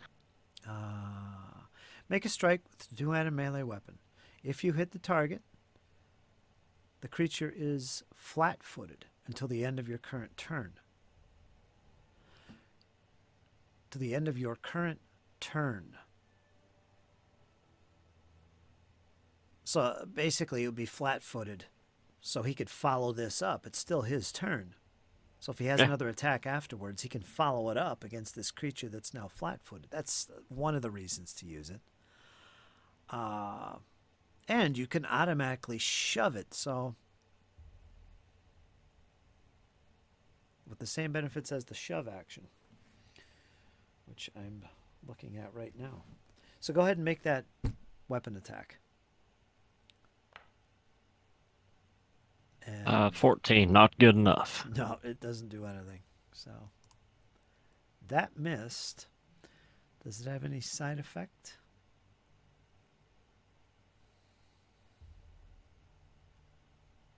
Following failure effect. Failure. The target becomes flat-footed until... wait a minute.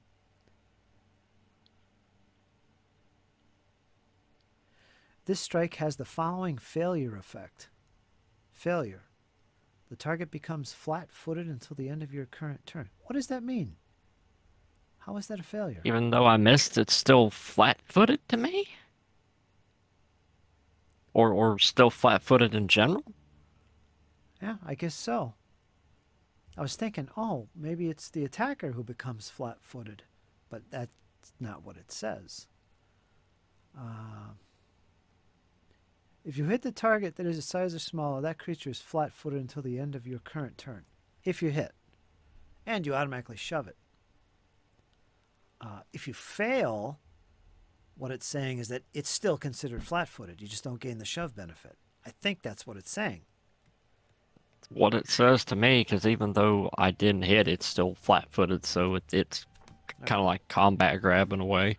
Even though I hit, like if I fail, then it's, still not grabbed. Mm-hmm.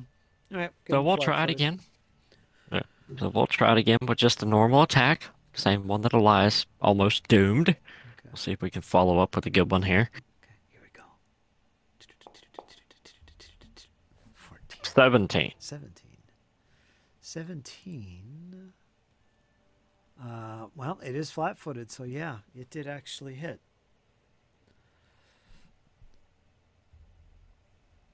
Thank God for squeaking by.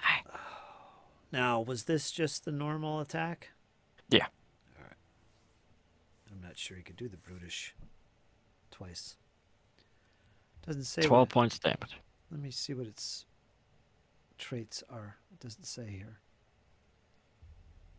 It doesn't. All right, what'd you get? 12 points of damage. Slashing.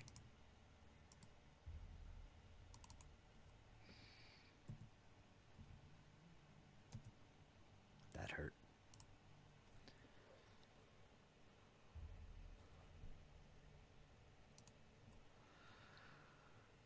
He charges forward and crashes into this beastie, one of them, and just enough to catch him and to make him fall back and stumble a little bit. He's off balance, as it were, and he follows it up with another attack which cuts deep into him. This creature is paying the price, nonetheless. It is near death, as is the other one.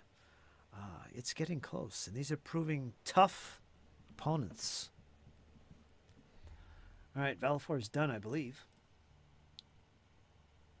One action for the Brutish shove and one action for the attack. All right, just got another one. Valifor's gonna try to Yeah. grapple this thing. Okay. Oh, wait a minute, I gotta have a free hand You to and grapple. You and these damn grapples. Okay, how about a trip then instead, since I gotta have a free hand to grapple?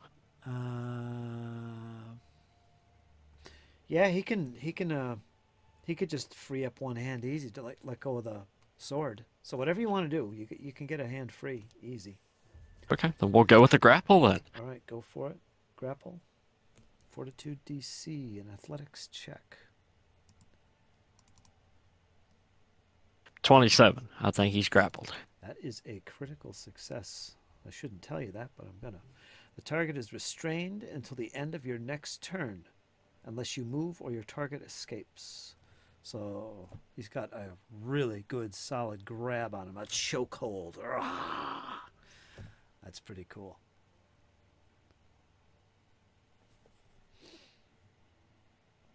Target is restrained. So what is that? Grabbed?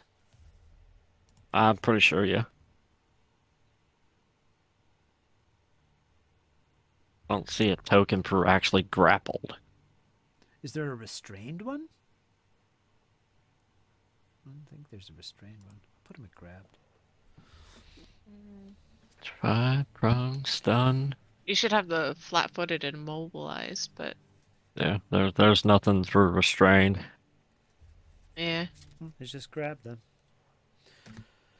All right. Oh, look at that. Restrained overrides grabbed. Huh. Did you read that? I did. Where? Where's restrained? I'm reading it off my site, but it cites page 623 in the core rulebook. So there is a restrained. I wonder if it's on my GM screen. It's under immobilized. Ah, I see it. There is restrained. You're tied up. Yeah, it's on the GM screen too. Sorry, go ahead. You are tied up so you can barely move, or a creature has you pinned. You have the flat-footed and immobilized conditions, and you can't use any action with the attack or manipulate traits, so that's even worse. Except to escape, or to force open your bonds. -2 flat armor class for flat-footed, can't move, attack, or manipulate, except to escape. So, is there Good job. is there a restrained icon for the token? I don't remember seeing one. I didn't see one, but I did Oh. see the immobilized. I saw it. Nope, there is restrained. It's red with chains because it's alphabetical order. If you're looking at the icons, okay. it's next to like the blue foot, like the blue silver boot. That sounds like the name of a good bar. Just the blue foot. So that's the icon for quickened, but That's gotta be the name of the next town you make, Fritz. The Blue Foot Inn. Gotta be. Wow. The Bluefoot Inn. All right, so he is restrained and near death, and there is a token. There is an icon for restrained, so that's cool, and I applied it. So yeah. That's all I can do. Yeah, that was enough. You will give up now. And with that, Dane. Actually, was that you or was that him? That was him. All right, you're next. I'm gonna attack the one Valifor has restrained. All right, evil action. Make a check mark. Okay. just tying him up, holding him back. Yeah. Tag team in action Well, here. there is the other one. There is the other one in that square. Oh Is yeah, there? pin him down. Mm-hmm. The one, the token that's behind Zion. That's actually, I don't know if you can see him. Okay, then I'm gonna attack that one instead because I forgot that there was two in there. All right, let me move him into the room so you can see him anyway. Yeah. him. And then we'll move on to the one for Valifor. Why not? All right, what are you doing here? 26. 26. The one on the table. Almost a critical. Almost. It was close. You almost cut him in the throat, but he pulls away just in time. Normal damage. Ah! 11 points of damage. 11 points of damage is enough to slay the beast. Describe your kill. As it goes to lean back, Dane sort of leaps a little to his left and then drives the blade through this thing's throat before he yanks it out. Once again, spraying gore on poor old Elias with the backswing. Your blade pierces the throat. The gurgling noise is coming from its voice. You can hear it. And blood begins to pulse from it to the left and to the right, covering your friends with driplets of blood, including Elias, yet again. Sorry. Ah, come on. At Sorry. this point, I shouldn't even care. Sorry. And the body just falls off your blade onto the floor. Oh, wait a minute. Retcon. That's not actually where the creature was. He was actually... Oh, yeah, true. That's right. It flung across the room and Okay, onto then me Valifor gets specifically. it then. The Valifor gets it then. All right, the head came off from the body and flew over the air, over top of Valifor, covering him in blood and landing at the feet of Elias, where it pulsated blood up in his face. That's what happened there. All right. Little animation. That's all good. All right, Dane, congrats. You finished him off. Now what? What's next? I can still attack the one that Valifor has restrained, right? Mm-hmm. All right, that's what I'm going to do. Just get rid of your raised shield. That doesn't apply. All right, you're just going to stab into this beast while it's restrained? I'm going to actually try an unarmored strike and knock it out. All right, unarmed, what's it called? Yeah. Go ahead. So you won't kill it. If you take it to No. 0, it'll just be unconscious. Yep. Trying to gain more information. What is that called? Coup de grace, I think. Non-lethal damage? Is it non-lethal? Non-lethal attack. Non-lethal. Well, that big 5 ain't going to do it. Oh. Nope, So didn't we're going to happen. try it again.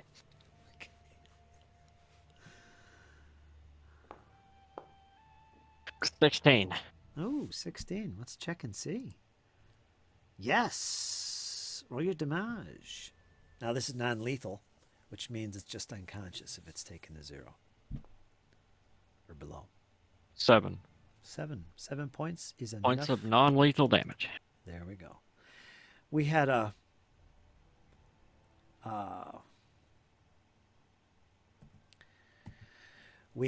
combat under Menace under Atari. I forget who it was. I think it was one of the other players. It was either Barrick the Dwarf or somebody. Ramirez remembers. But they had encountered this spider. Oh, I know what happened. Farly-Tel casted a spell, and he could relate this tale to you later at the Rowdy Rockfish. He casted a spell, I think it was Days, and it did non-lethal damage.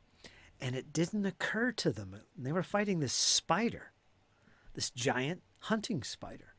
And it didn't occur to them that it was non-lethal damage, and the creature, although it had fallen on its back and its legs, had collapsed in on its torso, simulating death. It wasn't actually dead. It was just unconscious. Because they had killed it, they thought, with a daze. It was dazzled, or whatever it was. They didn't know this, so they let it go and they wandered away. Eventually, when they came back, the spider was nowhere to be found. And one of their friends was missing. Later on, one of their friends that was with them decided, I have to go back to the town. I'll be back here. I'm going to take my bag with me. And he left. And he never made it because the spider was still alive. And when he went through, he was attacked and encased and entombed within the webs. They didn't know this. They thought they killed the spider, but it was actually, No. it was just knocked out. And at the end, when they got back to that location, the spider was gone, and all of a sudden they start disturbing the the webs, and suddenly it's after him. And they all started bolting for the exit. Run! They didn't even turn to fight. They just ran. And yeah, somebody managed to plunge a spear into it and kill it, but the rest of them made off, and they were getting out of there. I think it was Sigurd that made the stand and killed it. But yeah, they all ran away. They didn't realize the spider was still alive and encased one of their friends who they left behind. Good times under Otari. All right, and with that, there's still the one, right? But he can't attack. He can't do anything. So, Just knocked it out. oh yeah, you did. It's being pinned, and it couldn't attack anyway. It was held. Now it's unconscious. And with that, we can end this combat because there's nothing else going on. It could still try it. Well, it can't escape. It's knocked out.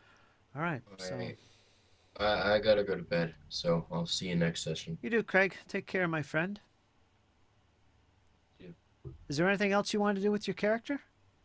No, not that I can think of. If anything, I'll do it next session. All right. We'll finish up momentarily here. But yeah, thanks for Yeah, playing. I've got like about 15 minutes, but I gotta head out too. You do. Last time was pushing it. It was. Yeah, we got pretty lucky, but I really got to go into the office, and I've got an early meeting, of Yeah. course.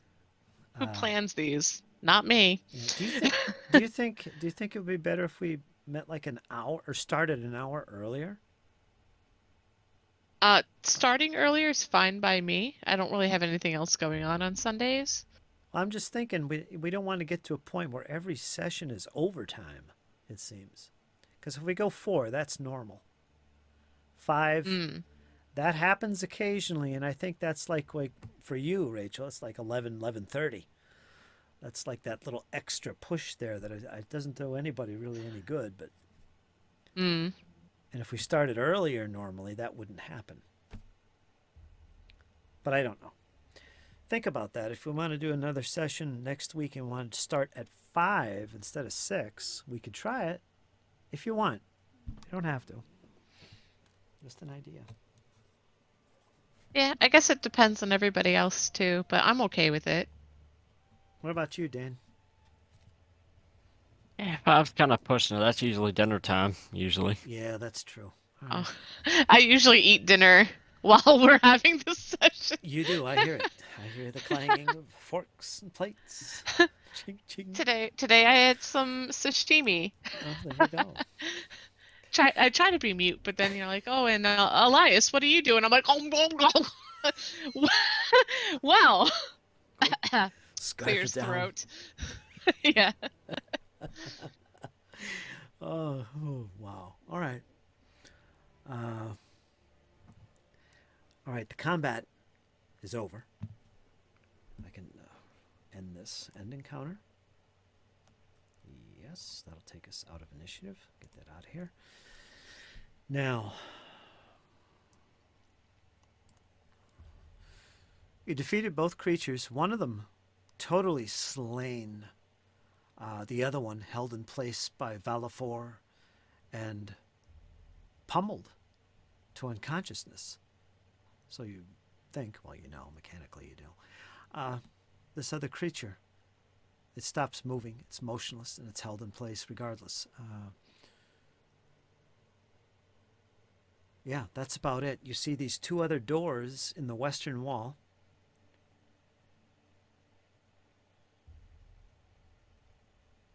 What do you think? What would you like to do? I'd like to look at what it is they were working on the table. You do. If I can figure out more than just cogs and some sort of switch, or that item that you're describing. Okay. Let me open up my thing here.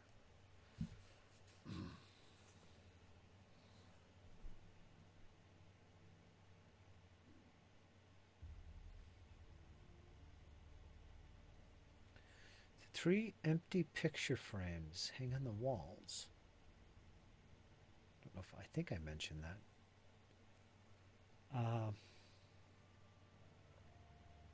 Yeah, I heard the picture frames. Um, hmm.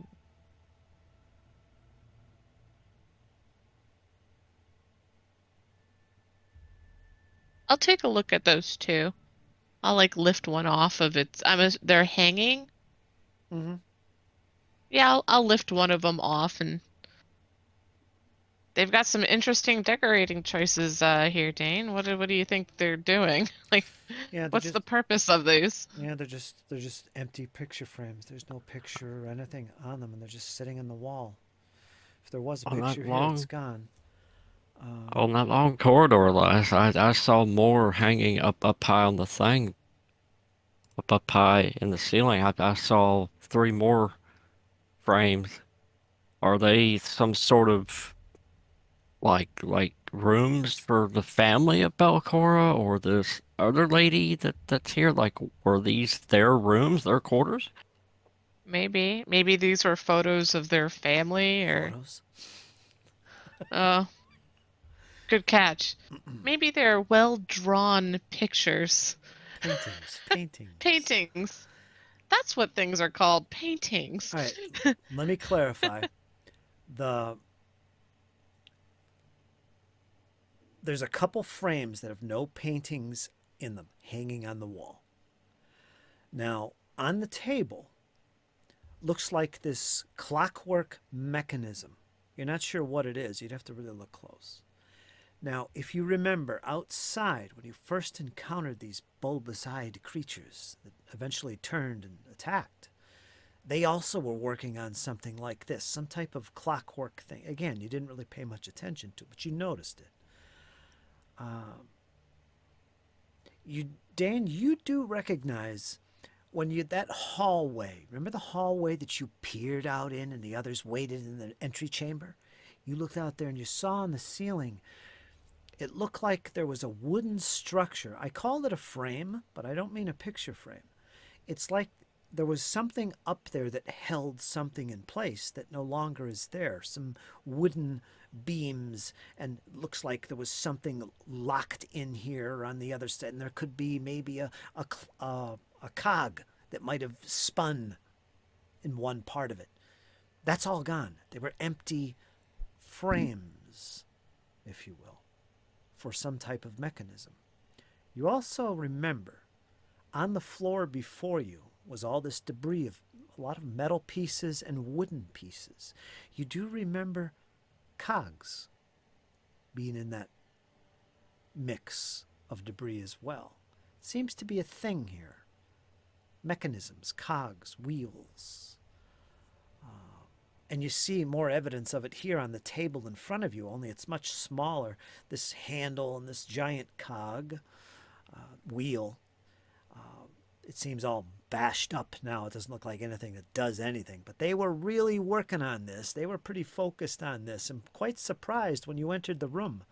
Blindingly surprised, as it turns out.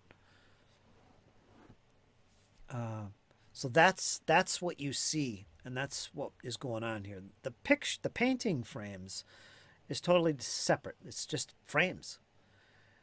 There was probably pictures in these frames that are no longer. Someone took them away. So it seems, but they're just empty. All in all, this looks like a small little workroom. Question. Yes. Can I roll a warfare lore check to determine if any of this is militaristic or would be used for some sort of combative nature? These mechanisms. You could. Give me a blind warfare lore check. Let me, you go ahead and do that.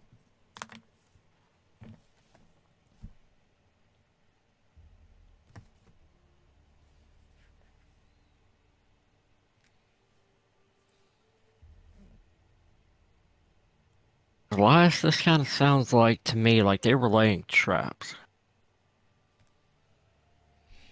Oh, To what extent, I don't know, but there were wooden frames up on the ceiling. Could be a way to keep out intruders in the hallway. Could be a fighting platform for archers to shoot down on. Could be any number of things. And these are just the ones they were working on. I wonder if they've successfully set some of them up already. Diligently as they were working, they took great care in their work. Surprisingly. So if we're going to be dealing with some traps, where's our friend Ramirez? We're going to need somebody with a keen eye. Probably back at town with his fourth or fifth girlfriend by now. Living in their apartment. Calling it his own. Yeah. Saying, okay, guys, sneak out the back door. All right. So I think it's a good idea from here on when we travel that we've got somebody keeping an eye out. Whether or not traps is their forte, we just need somebody looking out. Dude. And ambushes as well. Yeah, we've always got to be on it and have an eye out for ambushes. That's why you're up in the front. Been ambushed too many times in my military career. You have a sixth sense about it. Anyway, Lost a lot of men to it. okay, as we go through this banter back and forth, you made your check, warfare lore. There's nothing about this that looks like any kind of weapon. However, you do notice that there is a part of it that looks like it could be a small bolt for a crossbow. What does that mean? That's up for you to decide. But you do recognize that. That's an element of this construction, or whatever it is, that is a weapon. That's all you can tell. But you have no clue what it is. You don't recognize it as any kind of weapon or crossbow. But there is what looks like in fact, it looks like a broken bolt. But you do see the sharp end of it. And it's actually the piercing end of a bolt that you would see in a crossbow weapon, shot from a crossbow. But that's all you can tell from that. Dane's gonna show Elias the broken bolt point.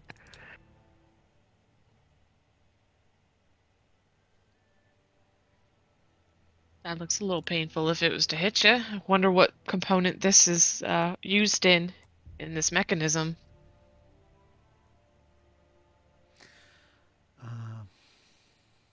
You want to make a check for something? I have gladiator lore.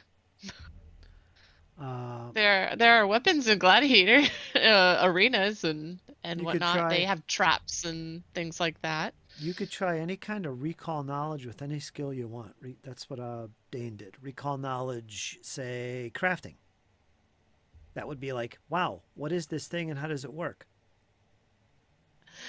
I could try. I'm not trained, but let's It's just recall knowledge. let's see how my engineering is. Go ahead. Nope, waste of time. You wanted. You wanted that private, didn't you? Or blind? That's okay. You got a natural 20. Let me think. You used crafting, right? Yeah, that was crafting. There is no doubt in your mind that that wheel sitting on the table, that partially broken cog, and that spinner were connected. And whatever they were connected to tightened something up pretty good. That's all you can tell. But you're absolutely positive that's what it is. You got a 20. What am I going to say? No, you don't really recognize what it is or what it can be, but it actually looks like a functioning part of a bigger mechanism. Like, without doubt, this was part of something. Maybe this is part of something else, somewhere else. And it's not all here. Perhaps that's it. But you recognize that about the mechanism and how it works. All right. I just want to search the deceased creatures and see if I find anything, and take. I don't know how big the cogs are, but if they're like negligible or light bulk, then I'll grab one. Make a note that you have them. They're not Yeah. they're not heavy or anything, but I'll add them to your inventory next time. Just make a note you have them, and I'll do so as well. Anywhere, piece of paper somewhere. Have cog. I've been putting things like that in my journal. Mm-hmm. And Dane, do you want to search the room any further? I can, yes, but I would also like to have Valvor bind our unconscious little fella. Oh. Oh, tie him up. Yeah. All right, thievery check, I believe, right? Actually, that's the DC if he tries to escape. Yeah, we'll make a note of that. He's tied up. He has some rope. Wraps it around. He's good at it. He's good at it. He held that little brownie tight. But yeah, he'll do that. I'll make a note. He's going to be tied and bound. This creature, which is totally unconscious at this point. So you've got a prisoner. Elias is checking the chamber, right? Are you doing a perception check for this? Yes. All right. And Dane, what are you doing on top of that? Anything else?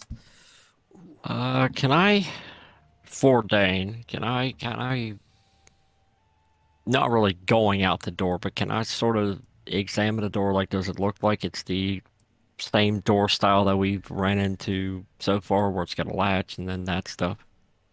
These doors in the west? Yeah. Ooh, what happened?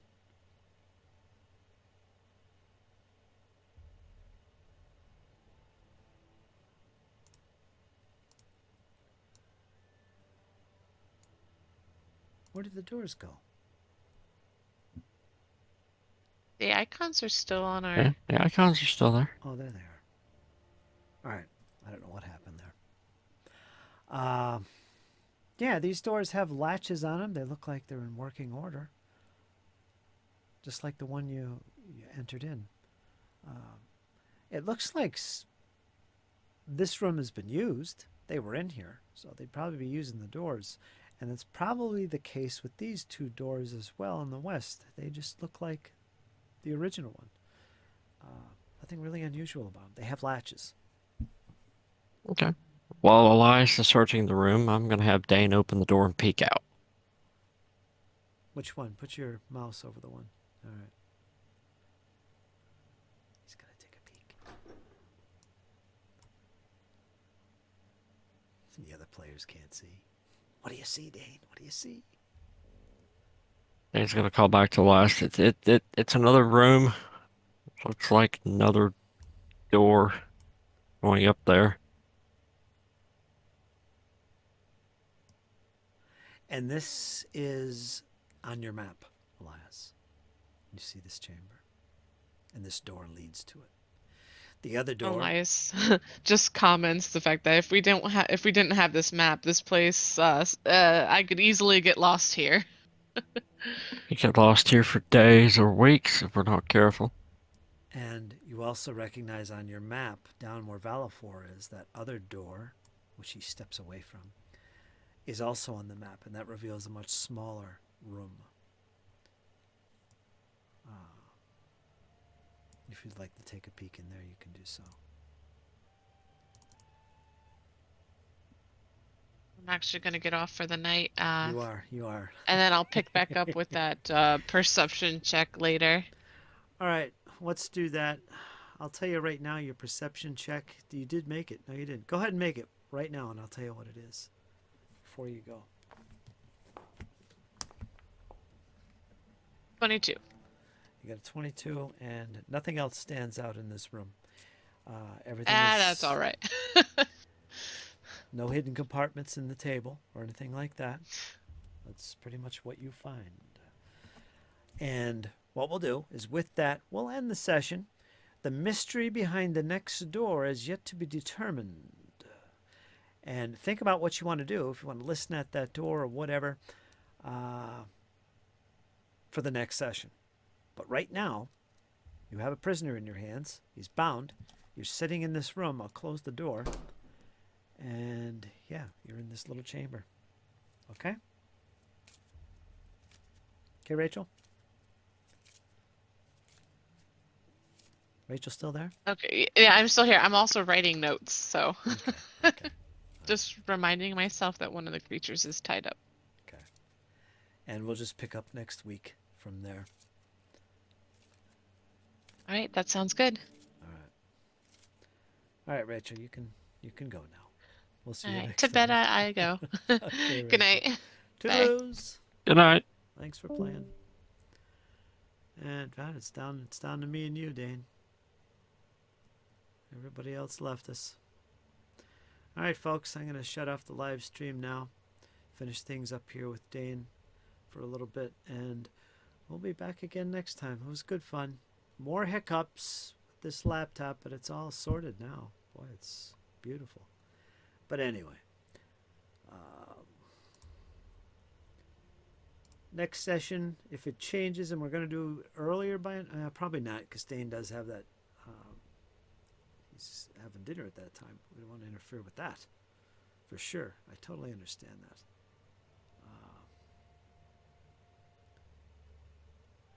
We will be back again. Where's the map? Oh well. All right, folks, you guys take care. We'll be back again next week. Hang in there. It's only going to get better. Say bye, Dane. Farewell, my friends. I survived another round with Fritz. It was really good fun. Once again, I want everybody to clap your hands for Fritz for putting together another awesome session for us tonight, for us to play around in and take prisoners in and whack some heads and then not punt some little blue fellows, but instead we punted the other ones, so that was good fun. Yeah, it Y'all was. have a good night. Take care, folks.